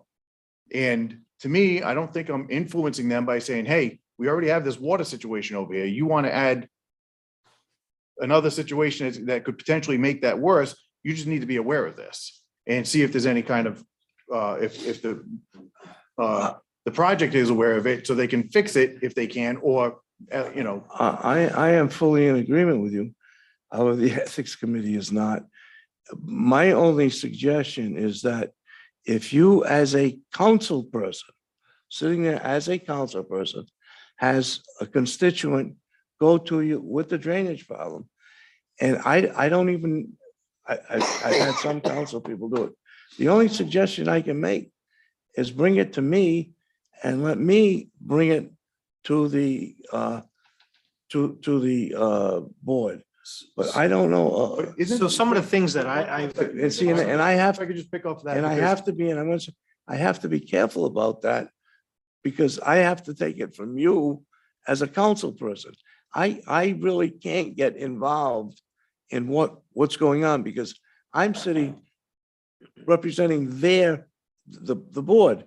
So that if you're coming to me with something that is contrary to what the board can do, I gotta say to you, I can't go to them. But my whole issue with that is, okay, let's say I go to you, or let's say I go to one of the board members outside of a meeting. That looks like I'm trying to influence. I agree. Where if I stand at a microphone and I'm completely recorded and people know exactly the words I've spoken, then it's obvious that I'm not trying to, to me, I agree with you. So, but so I'm let not me, the let me ethics just commission.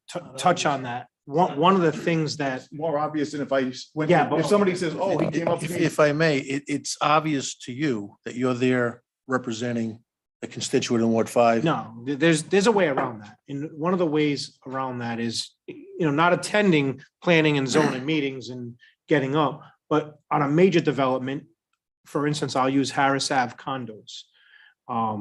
That was Wilbur and group over there that putting that in. So I knew that was going before planning. And I had plenty of calls from residents over there saying, what's going on? What's going on? I asked Mr. Wilbur and his sons to have a presentation and have a neighborhood meeting. So then we met, I think it was at Malanzi's. Now that has no info, I can ask any question I want because I'm attending a meeting that they're presenting. It's not a public, it's not they don't have to post it. They don't have to do anything.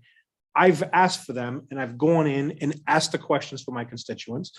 I've had the constituents show up and ask those questions that they're concerned with. And at least they get the answers and then they come before planning. 9 out of 10 times, everybody already has the answers that when they show up, but then, they go home, they think about it and they find out something else. They have the opportunity to ask that. Now, I'm not part of that. I don't come to the planning board meeting. I might come sit in the back and try not to say nothing. Yes, I'm guilty. I've come to the microphone once or twice and said, well, what about this? Or what about that? But it's also affected me, like when something was built around me or whatever. But again, one of the ones was drainage from the orchard. It comes downhill and it comes to my property subject to drainage from Upper Cranston. So I want to make sure I'm not going to take more drainage on. So those questions I would ask because it affects me and my property. But when my constituents call me, I try to head that off by having a neighborhood meeting. And that way there, and I know what you're saying, Mark, and I totally agree with you, because it sucks, because you want to come up here and say what you want. You want to show you're fighting for them and whatever it may be, but you also can head that off by having, that's a major development or a multi, for somebody's putting a single family in, it's a little harder. Like I just had that, some people didn't want the house. I have it on Atwood Street. Well, that became before planning or zoning a couple of months back. And they approved one house on one lot. And I told everybody, I said, the people that said something, I said, they're asking for a 7-foot variance in the back. They're only minus 7 feet, but they got it width-wise, so square footage wise, they had it. They had the 10,000 square feet and an 8,000, but they didn't have the depth. So they asked for a 7-foot variance. Some people didn't want it, but I'm like, it's going to probably pass. I'm honest with them in the beginning too. It's tough. One of the problems with your coming to me is East Greenwich Avenue. You were directly involved in that because you're in the area. You can't come to me for that one. If it's something in your ward that's 5 miles away, you can call me up and say, hey, Al, somebody called me up and told me to do this, and can you look into it? Because you're not influencing me. You're just asking me to look into what somebody has raised, that I can then let the planning board know that it's raised. I don't make any decisions, but I can let them know. But if you say to me, hey, I live in an area with drainage, I would say, Mark, I don't want to talk to you. As to what David said about getting together, I think going back from when Jim was chairman, our planning board at almost every master plan, which is the first step, where we have any people out in the audience who say, the lights are going to be in my house and I like some trees, or what's this going to be? Every one of them, Jim and Joe, will always say to the planners, look, why don't you meet with them? Before you come back to preliminary, why don't you meet with them? And I can't tell you how many times when they get back for preliminary, the planner, the developer has said, hey, rather than having a problem with them, I'll put in a few trees. And 9 times out of 10, there are those that it doesn't get resolved. But I do have to say that that's been my experience with the planning board, to try and resolve it within the confines of those statutes that are very, as I said, in a minor plan, 33, the applicant's got to submit 33 things that the town planner has to certify. And not only that, but those acts say, you file the application, the town planner has, and I don't remember the numbers because they're all different things. The town planner has 25 days to certify that you have filed everything you're supposed to. And if on the 26th day, the town planner hasn't done that, your application is certified. And it says, okay, now you got 30 days to get it before the planning board. And if you don't get it before the planning board, it's granted. So those acts really. And I completely understand that, but again, unless an elected official gets up before the board and says, you must deny this, I mean, I don't see how that's an influencing thing anyway, when you're just pointing out a situation. And I don't agree with it. The point I was trying to make is that as an elected official, you live in Ward 5, you're your own constituent, but you can't get up before a board and say, listen, there's going to be a problem here because there's water or whatever the development is. But the Ethics Commission has made it clear, and it may not make sense, but even though you're up there and you say, listen, I'm a councilman, I'm not here to influence anybody. As a matter of fact, maybe I'm not a councilman tonight. I'm an individual citizen that lives in Ward 5, and I want you to hear me. Unless you submit that request for a waiver, they're going to come back at you and say, did you know about the waiver issue? And you're going to say yes. Now you're in trouble, even though you're not doing anything that you wouldn't do in your normal capacity as a constituent. So if you weren't elected, you can get up there and say, I'm Mark Bourget, Megan Court, I want to be heard on this point. As soon as you become a councilman, I know some councilmen up here have said, I'm going to go on the other side and I'm not a councilman right now. It's impossible to prove to the Ethics Commission that you're not a council person So they can find the ethics board could find you. 24 hours a day, 7 days a week. It may seem odd, it may seem stupid, But you know what else I am besides a councilman? I'm a citizen of this town and I'm a citizen of this country and I have my own rights. And, you know, I have a right to stand up for what goes on in my area for myself outside of being a councilman. but you also have statutes, rules and regulations that you may not agree with. When we get sworn in, Because that's the, what kills us. because the, Separation right, of powers. the autonomy of the board and commission lets them have self-rule, self-control. Again, You I can can't- understand that. As a citizen, I know I can stand before a board and say, you can't approve this. As a councilman, I know I can't stand before a board and say, you can't approve this, you know? And that's where I see a difference. But if I'm just getting up, all right, I know there's a meeting, I go to the planning board meeting, I sit there. And something comes up while I'm sitting there, I don't have a direct line to the ethics going, hey, this just came up, can I? Well, you know? again, So, it's just ridiculous. If I Mike, may, it's called- ridiculous. there's a It's called pecking order. separation of powers. No, and that's, and that happened, you know, I sat here one night and I heard a person on the zoning board say that a street is strictly single family. And I said, no, that street is one side multifamily, one side single family. And I had to get up and correct that because, you know, the people on that street knew that that person was wrong. I wanted to let them I will know. give you the most blatant of when I was legal counsel, the planning board in East Greenwich. A development was going in and the president of the town council, who was a real estate agent for the developer, came before the planning board and testified as to what a great development it was. And I can understand how that would be an influence. Yeah. I really can't understand that, but Dave getting up and just saying, no, you know, there are multifamilies on one side, you're wrong in that. I don't see how that's influencing a body at all, where you gotta, you know what I mean? It just doesn't make sense. I agree. I, You gotta check the ethics commission, not me. It's that In fact, undefinable. you're gonna do that paperwork by Friday. Apparent- If you haven't done it yet. An appearance of impropriety is not a narrowly tailored definition. It's like this. So the ethics commission says, are you an elected official? Yes. Did you do this? Yes. Do you know about the waiver process? Yes. Did you apply for a waiver? No. Right off the bat, you're down points because they're thinking as an elected official, you should know that you could testify, situation, get the waiver. You're saying, but I didn't say anything personal. I'm not trying to influence. You can make, and believe me, not thousands, but hundreds of individuals that have been on town councils, school committees have made that same argument and they've all lost. Just because you're not supposed, if you didn't do it the right way, it's almost like you're trying to, I'm influencing by not influencing, that type of argument.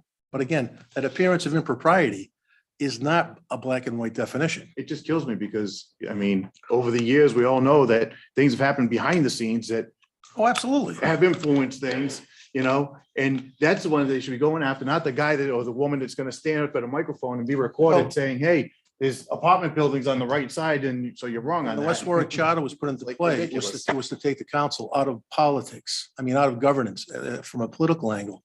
Everything goes through the manager then goes to the department head then goes to the workers, working with the attorneys to get a response that can be put before the council. Then the council can say, okay, there's no politics involved, there's no favoritism, there's no attempt to influence or anything like that. But there's always ways around things, but, you know, whether you like it or not, I mean, as Alan and I've said in the past, there are a lot of things you don't like, they don't make sense, but for what's been produced not only in our state, but in our country, you have to abide by these rules and regulations and statutes. I know, but the rules are usually reactionary and still don't accomplish what they're meant to and end up just creating a bunch of jobs for people for no reason. I have to say, Mark takes my emails with a smile. Every one of them, and text messages and phone calls, because you warn me often. A couple other things before.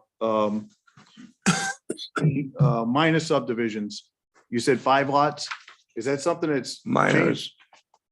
The minor subdivision is 2 parts. Preliminary, But you said 5, it's to create no more than 5 lots, right?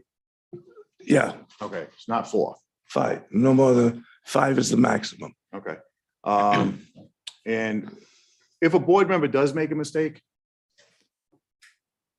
how do we correct that if we are not allowed to talk to them? I don't know, what do you mean by? Let's say a board makes a decision that ends up being wrong. I mean, technically, like I said a few weeks ago, we're also an oversight, you know, because we appoint them, so therefore we're accountable to them. So if they do something that's wrong, The applicant takes the appeal to the zoning board. The zoning board, the zoning board also sits as an appellate board from decisions of the building office and the planning board. When you get on that appeal from the planning board, it's very strict that if it is a judgmental decision of the planning board, the zoning board cannot substitute its judgment for the judgment of the planning board. If it's a factual, for example, if there was a drainage issue that the planning board ignored, and as a result, an appeal was taken to the zoning board. In that instance, the zoning board could say, that's a drainage issue. The expert showed it. You didn't do it right. We're overturning you and send it back to get it straightened out. And if the zoning board in that instance said, okay, well, we'll let it go, then you can take it up to the Superior Court and the Superior Court can send it back. So there is an appeal process built in. And as I said, it's planning board, zoning board, Superior Court, building official, zoning board, Superior Court, and zoning board. If you go before the zoning board and you don't like their decision, you can, you go directly to Superior Court. Okay. Any questions for Al from the council? I have a question. It might not be for Al, but I don't know. I'm just gonna ask it.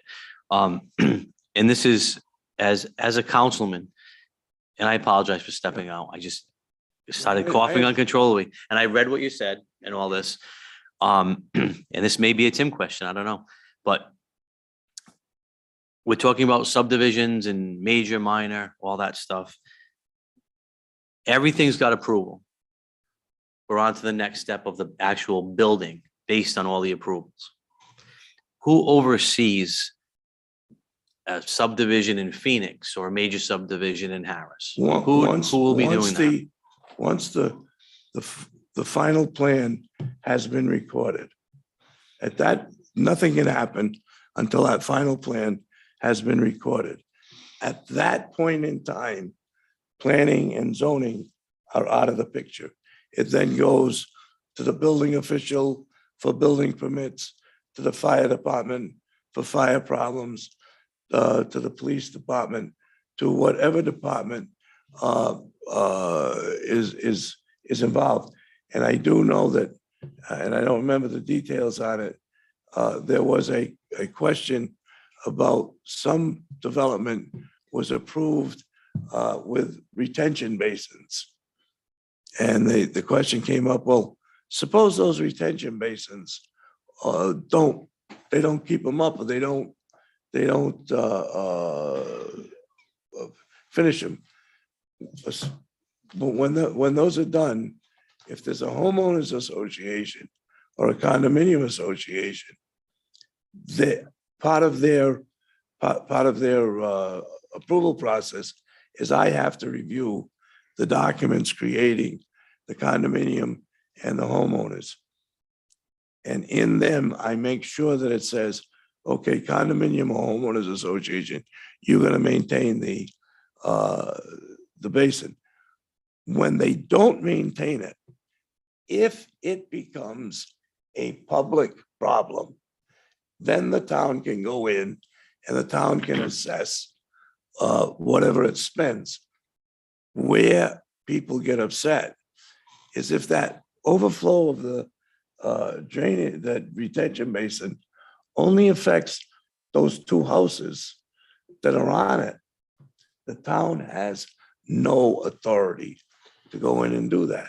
But the association doesn't take over until the project is complete, all the COs are issued, all that stuff, right? Until then, it's the building official's office. Yes. Okay. Well, yeah, it's up to the building official to make sure that all of the steps that the stipulations that the planning board set in that were approved and recorded are being complied with. Up until the COs are all complete, Until and then when the it's done. association takes over.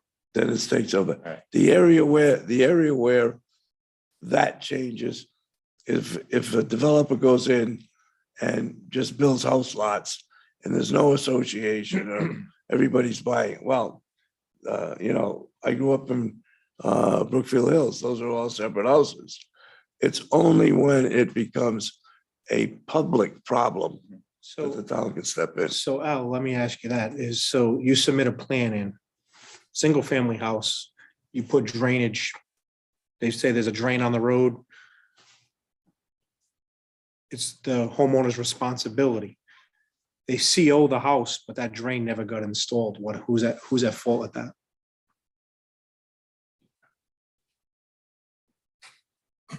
Just ask. This is hypothetical. Hypothetical. Al. Hypothetically, I would say whoever CO'd the house. Whoever CO the house, okay, so if the town, say, so obviously the building official has to CO. Gives the final CO, Yes. correct? So ultimately, if he gives that CO and 10 years down the road, you say, another house goes in and they said, oh, there's drainage here, and they said, no, there's no drainage here. But yet there's a CO there. Whose expense is that drainage going in? I would tend to think that if the drainage is for the house, the plan said it had to be, and it was never done. Now, who, you're talking about somebody who buys that house? Yeah, yeah, or whatever, or they live there, Live there. or they still live there, or they built it I themselves. would tend to think that when it's found out that that it's a lawsuit. Yeah, but the question with that though is, and I've dealt with this, I've gotten several phone calls over the years regarding people saying, this is my issue, and this would have never happened if the town didn't allow them to build this house. So here's a result. I'm faced with this. I have water damage. I have water rushing down the hill into my area, into my house, my business, and it's ruining my foundation. Here's the pictures. Here's the pictures when it rains. Here's what happens. Now, I understand the whole process of court and all that, but bottom line is, what do I do as a taxpayer? Not meaning me, but what the phone call I got, what do I do as a taxpayer? This is ruining my property and nobody seems to care. So what is my avenue? The problem in that scenario, Jason, is that when it's an individual house that's going up, they don't have to come in with, you know, these details showing where the drainage is going or wherever it's going. And it ends up as a private matter, as much as you hate that, between the two people. There was a situation with a good friend of mine who owned a piece of property on Wakefield Street. And the people above them did some excavating or something, and fill came down the hill onto their property. When I looked into it on their behalf and I got Bob Boyer to go out and look at it, it had nothing to do with the town. This was strictly, you know, the guy up above got a building permit, but the building permit was for the building. The fact that he did something to his landscaping and it went down to the neighbor's property, it wasn't ours. I cut a tree down and it falls onto your house. You know, we got a tree warden, but it's not our property. That's one of the things that Mary Beth, we've been over so many times, that we don't have enforcement powers because of the state laws for municipal violations. And so many times matters between two neighbors are strictly private matters. And, you know, We run to that with the trash situation sometimes, with people. So leaving I mean, stuff out where- for sake of time, does The anybody house is else for have sale, by the way. any other questions for Al? I know people From the in audience council. do. You know, just for sake of time. Thank you for your presentation, Al. Thank you, Al. Thanks, Al. We could bring that up at public comment, Eric. Yeah. Thank you.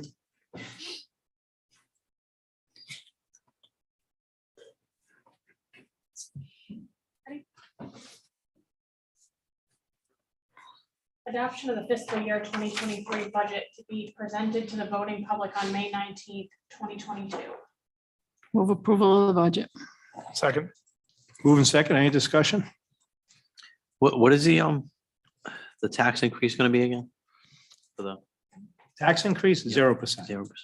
Levy increase, 1.8 million. I have everything written down over here, actually. Maki, It's 2.05% right now. yeah.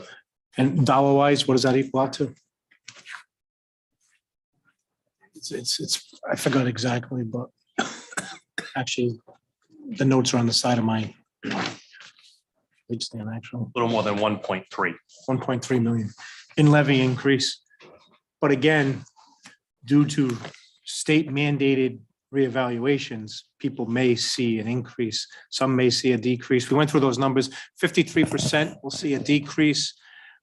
36% will see Between the some penny and sort of $600. $1 to 500. $5.99. Yeah, it's, I didn't think those And then- numbers for decreases that- has increased. 10% that could be.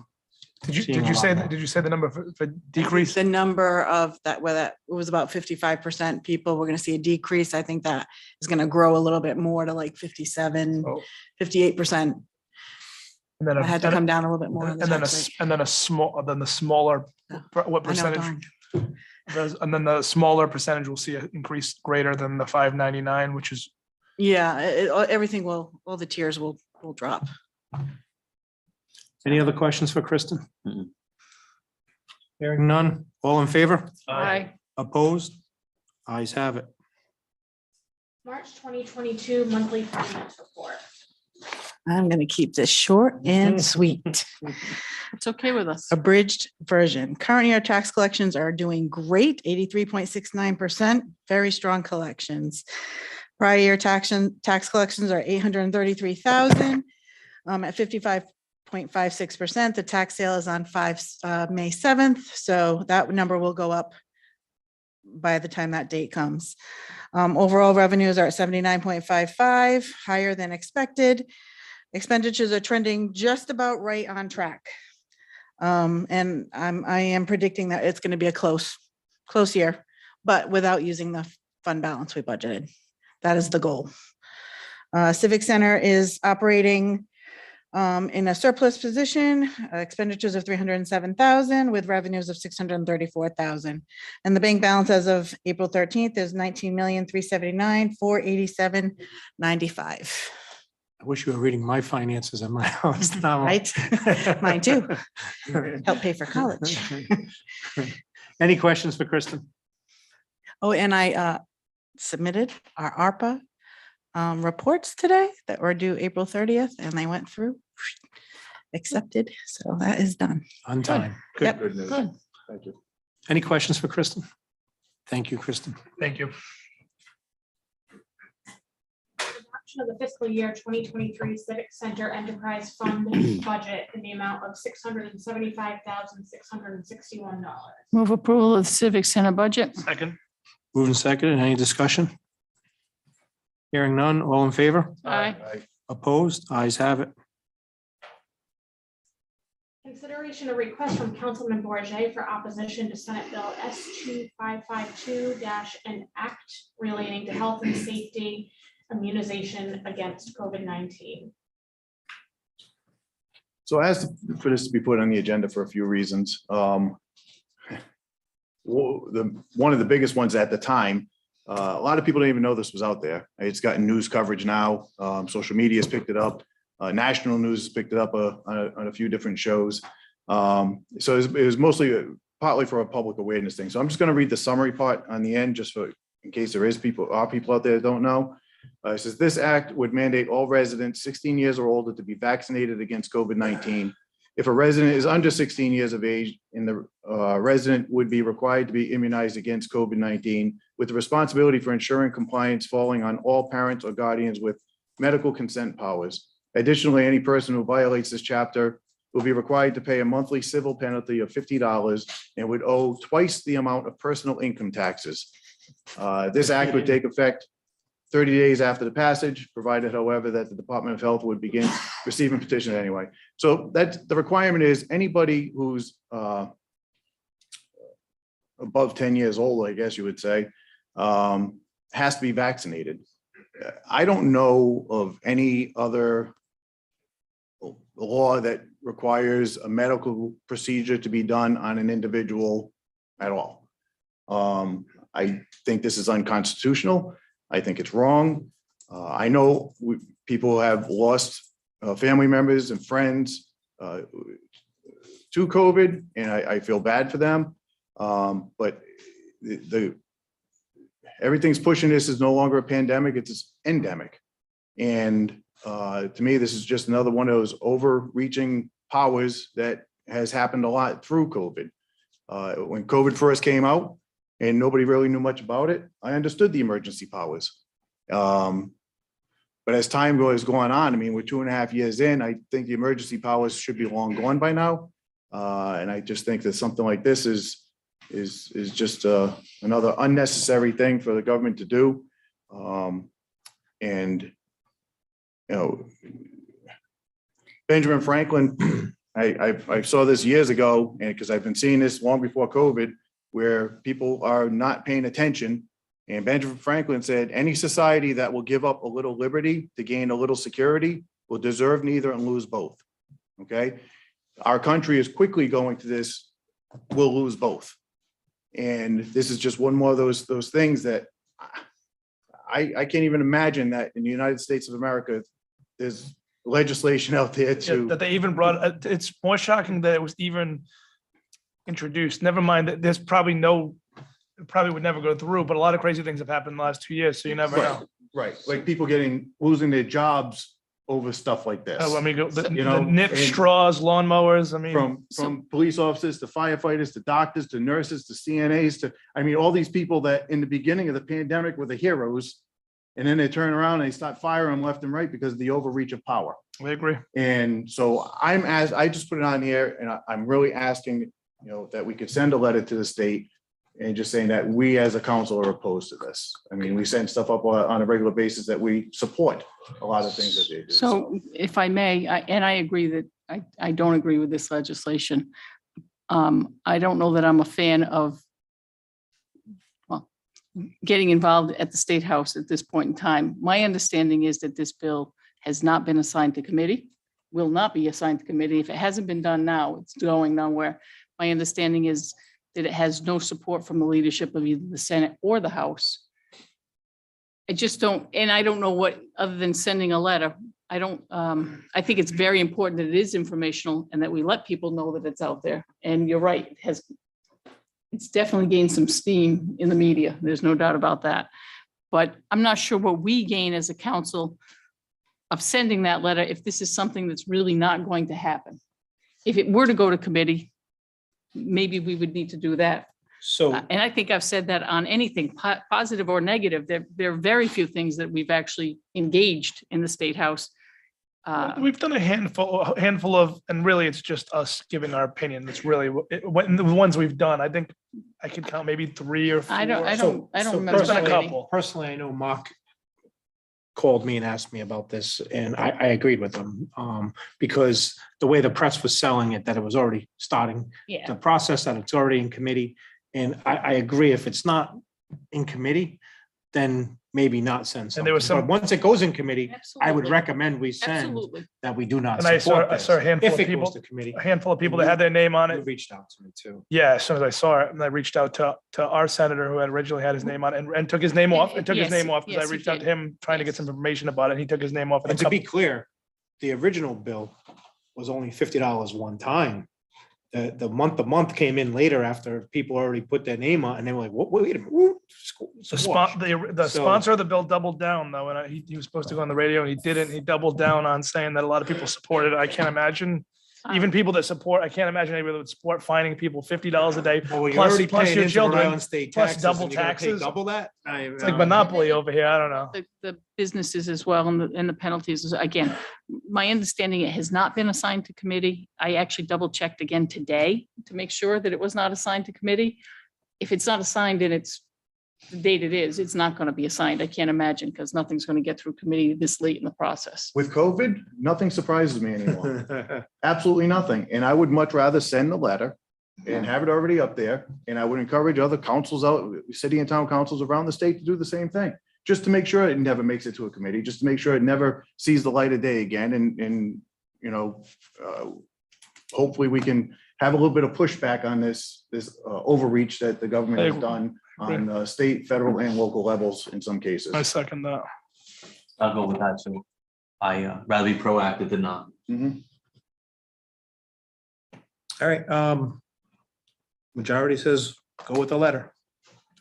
You put that in, someone officially in a motion? Do we need to make Want a to do a roll motion? call? Make No? a No? motion. All right. No, just do a yay. or All nay. right. Make a motion. Somebody want to make a motion? I make a motion to draft a letter in opposition to Senate Bill 2552. Yes, 2552, S2552, opposing any kind of forced vaccination on. I second. citizens of I second. Who's That would be going to delivered write to the who? letter? Who's, It comes from the clerk. Why don't I make a recommendation that you, and Tim can help me with this, that you make a motion to oppose Senate Bill, you know, the title, and authorize the town clerk to send a letter stating same Okay. to our. You might also want to include the language, the bill in its present form. Because that takes care of everything. Bill in its present form, you're against it, and that it would be submitted through the clerk. The clerk would then send it to the clerk of the Senate. And again, I can confirm that there's no hearing date at all.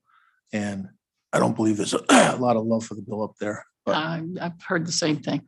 But again, there's been things that have happened during COVID that I never thought would happen, and it happened. so you make, yeah, I was gonna say, do a roll call vote. Well, I have a motion.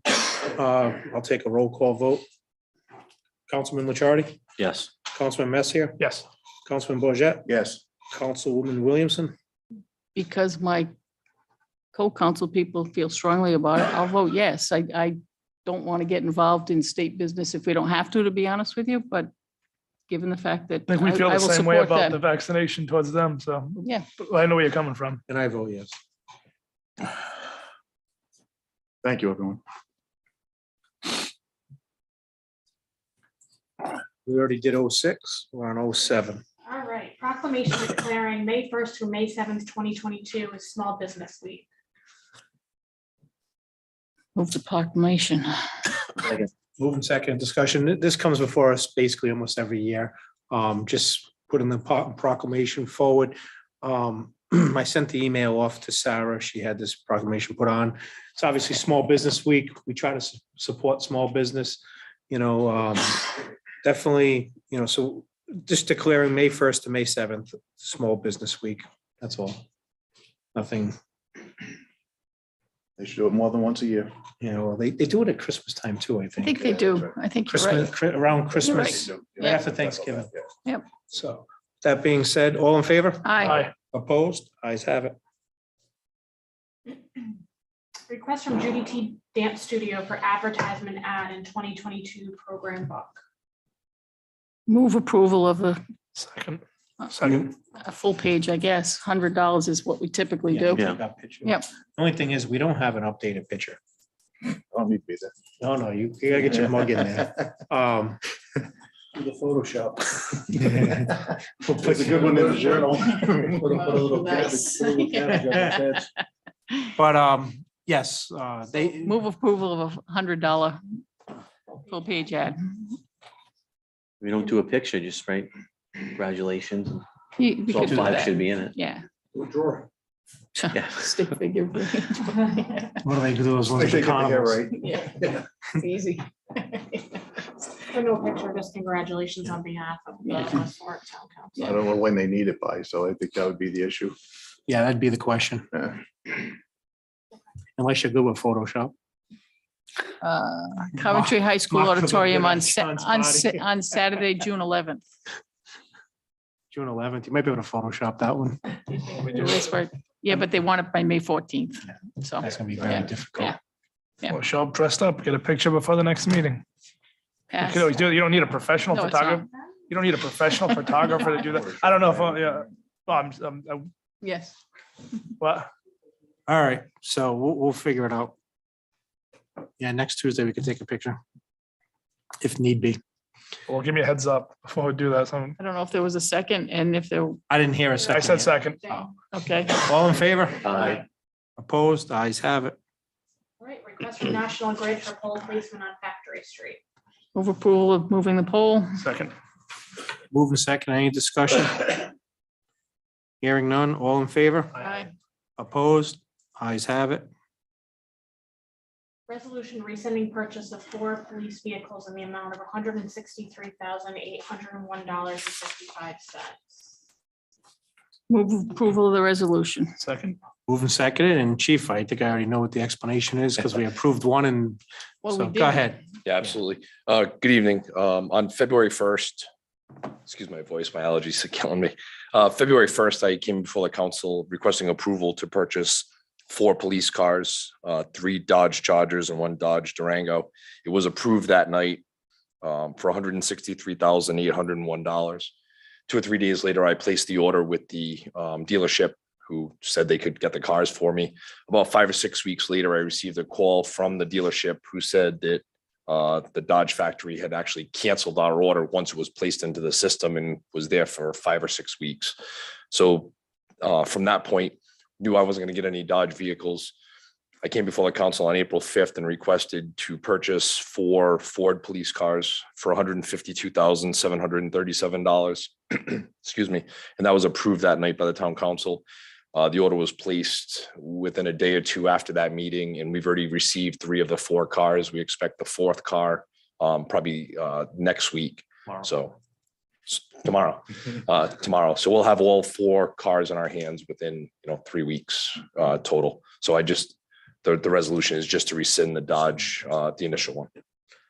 Any questions from the council? Just a comment. Oh, I'm sorry. go ahead. No, I was just going to say, as a note, there was no resolution done on February 1st. It was just a vote that we took. Hence the language on this resolution. And I wonder, is it possible to go back and amend February 1 minutes to say rescinded on? Because somebody will look at those minutes and maybe stop right there. Right. Yes. absolutely. Thank you. I just wanted to thank the chief because it's kind of a good thing that this happened because he made me aware of the second place he went to. I'm assuming it was the second place. And then I was able to make another agency aware of it. And now they're getting 8 cars that they were going to have to wait in a very long time for otherwise. So They thank gave you- up our thank you for 4 the because they information. paid more. This only happened last week. So. Ours are maroon and light blue. Yeah, there you go. Thank you. Any other comment? Hearing none, all in favor? Aye. Opposed? Ayes have it. Upcoming appointments, sewer use board of review, appointment to fill a vacancy as an alternate member with a term to expire October 2024. And sewer use board of review, appointment to fill a vacancy as a regular member with term to expire October 2023. The Board of Canvassers alternate was filled this evening, and the West Warwick Public Library Board of Trustees was filled this evening. Public comment. Can I say something quick? Sure. I just forgot to put this on here, but the Easter egg hunt was held the day before Easter at Maisie, in the back of Maisie Quinn School. And much to my surprise, overwhelming surprise, we had about 350 kids. They just came out of, everywhere. It came from everywhere. It was a beautiful day. A lot of people made this happen. Again, I thought about 100 kids, so I was ready for, I can handle it. And, but thank you to Council President Goslin, Councilmember Mark Bourget, who were there to assist the town manager, Nicole Knott, our recycling coordinator, Chief Levine and his daughter. And of course, my family put a ton of effort into it. I get the credit, but they really do a lot of work behind the scenes and they never get the credit. So between my wife and my 2 daughters, Olivia and Annabella, they did a great job. I'd also like to thank the Easter Bunny for showing up, sponsored by Lori Petrosinelli of John J. Clark Insurance, Princess Elsa, who came from Arundel, and caricature artist Jerry Shippey, who I don't know how this man, He had the longest day. oh my, to draw for that long nonstop for all the kids. It's incredible. Anyway, and some person actually found an egg with a $20 bill in it, believe it or not. So, which won't set a precedence for next year. Yes. But, Wait, was it anyway, by Quinn accident? it was a great spot. It was a great spot. It was wide open. I already have plans of how we can do it a little bit differently next year to bring in some more entertainment, I guess. But anyway, thank you, everybody that was here for helping out, and it was a great job. No, it was. And of course, police. No, awesome job, Jay, and it was definitely fun to watch, see those kids. It was said perfectly. You can't get a kid to clean his room, but man, you can get a bunch of kids to clean a field of eggs, because it was nice and clean, and there wasn't an egg left. It was unbelievable. So excellent job, and I look forward to it next year. Just the weather cooperated, hopefully a little warmer next time, but yeah. But other than that, thank you. Public comment, anything else from the council? Come on up, Al. Just state your name and address for the record. Swear. Gotta put the glasses on again, though. Alan Plaza, 5 Robin Lane, West Warwick. And I've got a couple of items. One deals with House Bill 7632, the appointment of a municipal veteran service officer. I got a call last week that the hearing was held last Thursday, but no one was there from West Warwick. Nothing had shown up. I checked the resolutions for the town. There wasn't anything, but I checked with Sarah tonight and she said, you did send a letter out. I would suggest that you guys be proactive and actually appoint one, because this bill will pass. So you might as well do it. We don't need General Petrarca here telling us, oh yeah, he does it. There's other people that will stand up. Maybe he would do it, but that one. The other issue is get our reps behind. There was a bill 7349, tax abatement for those less than 100% disabled. Right now, we're 100% or not. East Providence has it passed. You might want to look at it, get our legislatures involved in doing that. And I've heard over and over again, Al DeFiore, and I'll get to Al in a little bit, talking about the town lacks enforcement procedures. How about getting our legislators involved and doing something and get them off the stick to give this man in the community enforcement procedures? I heard about a notice of violation down near the Patuxent River that's been there for years, but the town can't do anything about it. Maybe it would be nice if we could get it, especially since we just had Earth Day a little while ago. The elderly tax freeze, you guys are working on that? Yes, no, maybe? So that does have to go before the state. Can't get it in this year. Needs state legislation. Yes, but is our esteemed legislators working on that again? We would have to send some sort of letter of recommendation. Have we done it? That's what I'm We have saying not is, done it yet. I mentioned this 2 months ago. And So the last meeting, the last budget hearing, we had Sal come up, give us a presentation, talk about it, what needs to be done. And that was the last time we've talked about it. So yes. okay, but there's always a chance, as Mr. Bourget had said about with COVID. I've heard a lot of new things and you never know what's going to appear. I've been told that magically on the 10th of May, the governor's going to list the mask mandate. So you never know what's going to happen. It's better to have it in the magazine instead of just trying to start it next year. And lastly, the town meeting the vote is on the 19th of May. Okay. I want to thank the town manager for putting it out, his email last week regarding evaluation appeals. I had read my letter. I had already applied for mine. I dealt round and round with Northeast Eval, but I know other people didn't receive it in time. They hadn't seen it. They ignored it. And thanks to his email, Northeast Eval accepted additional people. That being said, I have major concerns. Okay, I'm not stupid. I wasn't born yesterday. This is an election year. 3 of you are up for reelection. No problem. There will be no tax increase this year. No problem. I understand that. But after the election, those 3 will be in for a 4-year period of time. And what I'm looking at is next year and succeeding years, the taxes will be going up. Now, talking to the man from Northeast Val, he said the average increase in this town was a 30% rise in valuation. You know me, I like to stir the pot, as Al would say. 2 members of the council, you were up over 35%, led by Mr. Goslin. Congratulations.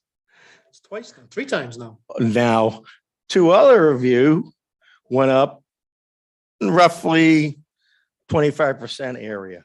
What really struck me, and Mrs. Williams could take umbrage at this, her valuation only went up 4%, roughly $13,000. There are other houses on Wakefield Street, probably even larger, that went up slightly higher, 16,000, 19,000. But then I go down into Natick, and there are 2 little tiny houses where I grew up, overlooking Brookfield, overlooking the ballpark. They went up 50,000. How can they have gone up 5 times the amount of these huge houses? And my take on it is they're not even aware of this. They're thinking, oh, we're not going to have a tax increase. That's fine. Until next year, when they'll probably going to be dying of a heart attack when they get their new tax bill. And by then it's too late. I would encourage this council and the town manager to go out, to reach out to the people in town. It's too late to appeal via Northeast Val, but they can appeal via the town reviewing board, okay? They need to get their ducks in line now, because I will guarantee you, nobody looked around at the other houses in their neighborhoods for comparables, how it occurred, what happened, and they need to be made aware of it now.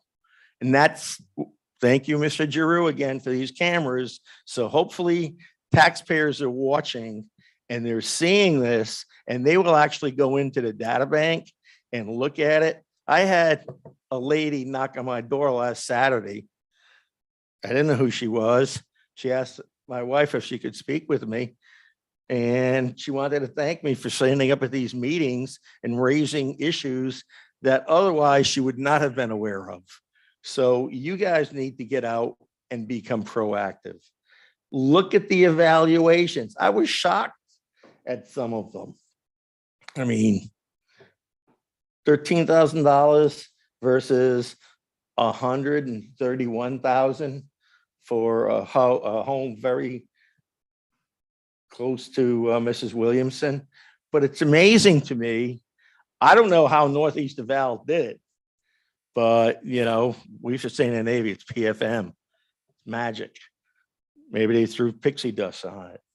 And as Mr. Williamson said, it's the appearance of impropriety. And I always check on Mr. Williamson because he was low. He's gone up a lot. Not quite as much as Mr. Goslin, but he's gone up.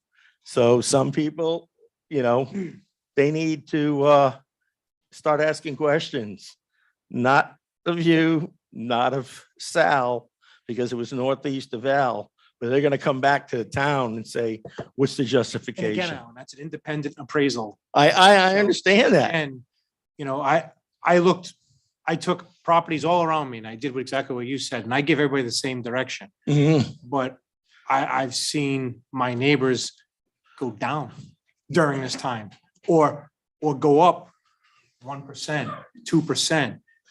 Lucky them. That's what I said. Well, my question is, Lucky them. what's the logic behind it? There doesn't seem to be any rhyme or reason. So. And they Sal's- need to Sal's ask the going already, questions. but again, it could be a recent sale. Somebody had their own appraisal. It could be almost anything. I I know would- personally, I was on site when he showed up and I was dealing with another matter and he said, I'm just gonna walk outside your house. And I actually made a comment, if you like, I can give you an appraisal I have upstairs. And he kind of said, if you want to, but I was dealing with another whole situation. By the time he was done, I couldn't even get that out to him. But again, my appraisal and his appraisal, you can do that. as But you know me with $0. research, and I researched my entire neighborhood, and I can find no justification with the exception of one house where they did an enormous amount of work, but that would have carried over to the rest of the houses, and it didn't. So something is, you get upset when I say this. Alan, I put a Something concrete is slab in, that's it. Something is rotten in the state of Denmark. And as I said, the taxpayers this year, everybody's going to be happy. Everything's copacetic. Next year is when it hits the fan, and the year after. And there are too many people out there that are not going to be able to afford to stay in their houses if the taxes go up. Well, and again, Alan, you're making assumptions next year it's going to hit the fan. We can't even say it's going to hit the fan. So David, I was I'm in just saying. strategic planning in the Navy, okay? Even that $50,000 increase on that little tiny house, with the tax rate going down, I would assume a $750 increase. And just talking about appearances, the Speaker of the House who came here to advocate for Med Recycler, and don't tell me that wasn't influencing somebody. He has a house in Connecticut, okay? From 2004 to 2020, his tax increase went up $200. I mean, that's absolutely amazing. Mine went up 4,000 Alan, we the had- same we had an time frame. individual here before this council. She came up here numerous times talking about tax increases. And I took from the time the house was purchased to the time that person was here. And yes, there was times it influx 500, then there's times it dropped, and there's times it went up. And then at the end, in that 20-year span, or that 10, 15-year span, whatever it was only a $300 difference from day one they bought the house to the year they were here complaining about. Was that waterfront property in Connecticut? And was she the Speaker of the House? I'll leave it at that. I can't speak for that. I don't worry about war. Oh, one more time. I forgot Al. I You go just made him back, fall over. You bust a chair over there. I go back with Al a long time. I was first introduced to him when he had just graduated from Georgetown. And my Scoutmaster was so proud of him. You were around. Oh, yeah. Trust me. Exactly. He was around. And Larry was so proud of you. But I've gone round and round with Al. He gets frustrated with me because I'm up here and I'm always speaking my mind simply because Mark can't. I can. But there's only so many meetings I can go to lend a voice to the people. I try and encourage them to watch, and the people watching these meetings has increased tremendously, but they are becoming engaged. I tell them to become engaged because it's the only thing, it's the only way things are going to change. And Al, please don't take it personally. Absolutely. I'm out here trying to do the thing. I know I'm frustrating to him. He probably thinks I did something wrong, but You do frustrate me, but I got a thick skin. that's all right. Okay, that's it. Now, Derek. Thank you. You sure? All right, it's getting late. Yeah, then. All right, to echo Alan's comments about the revaluation, our house, our property went up 135,000 in Mr. Wonderful's ward, which is kind of crazy. He's backside of Arctic. I mean, 135,000 is a lot of money. If somebody wants to come buy the house, by all means, come by. I'll leave all the furniture in there. But I wanted to speak on topic tonight and I didn't get that opportunity. So I have some questions, whether they get answered or not. I don't know, but I want to just ask the questions. What are the requirements of a minor subdivision? Al, what are the requirements for a minor subdivision? For a minor subdivision? Yeah.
Thank you.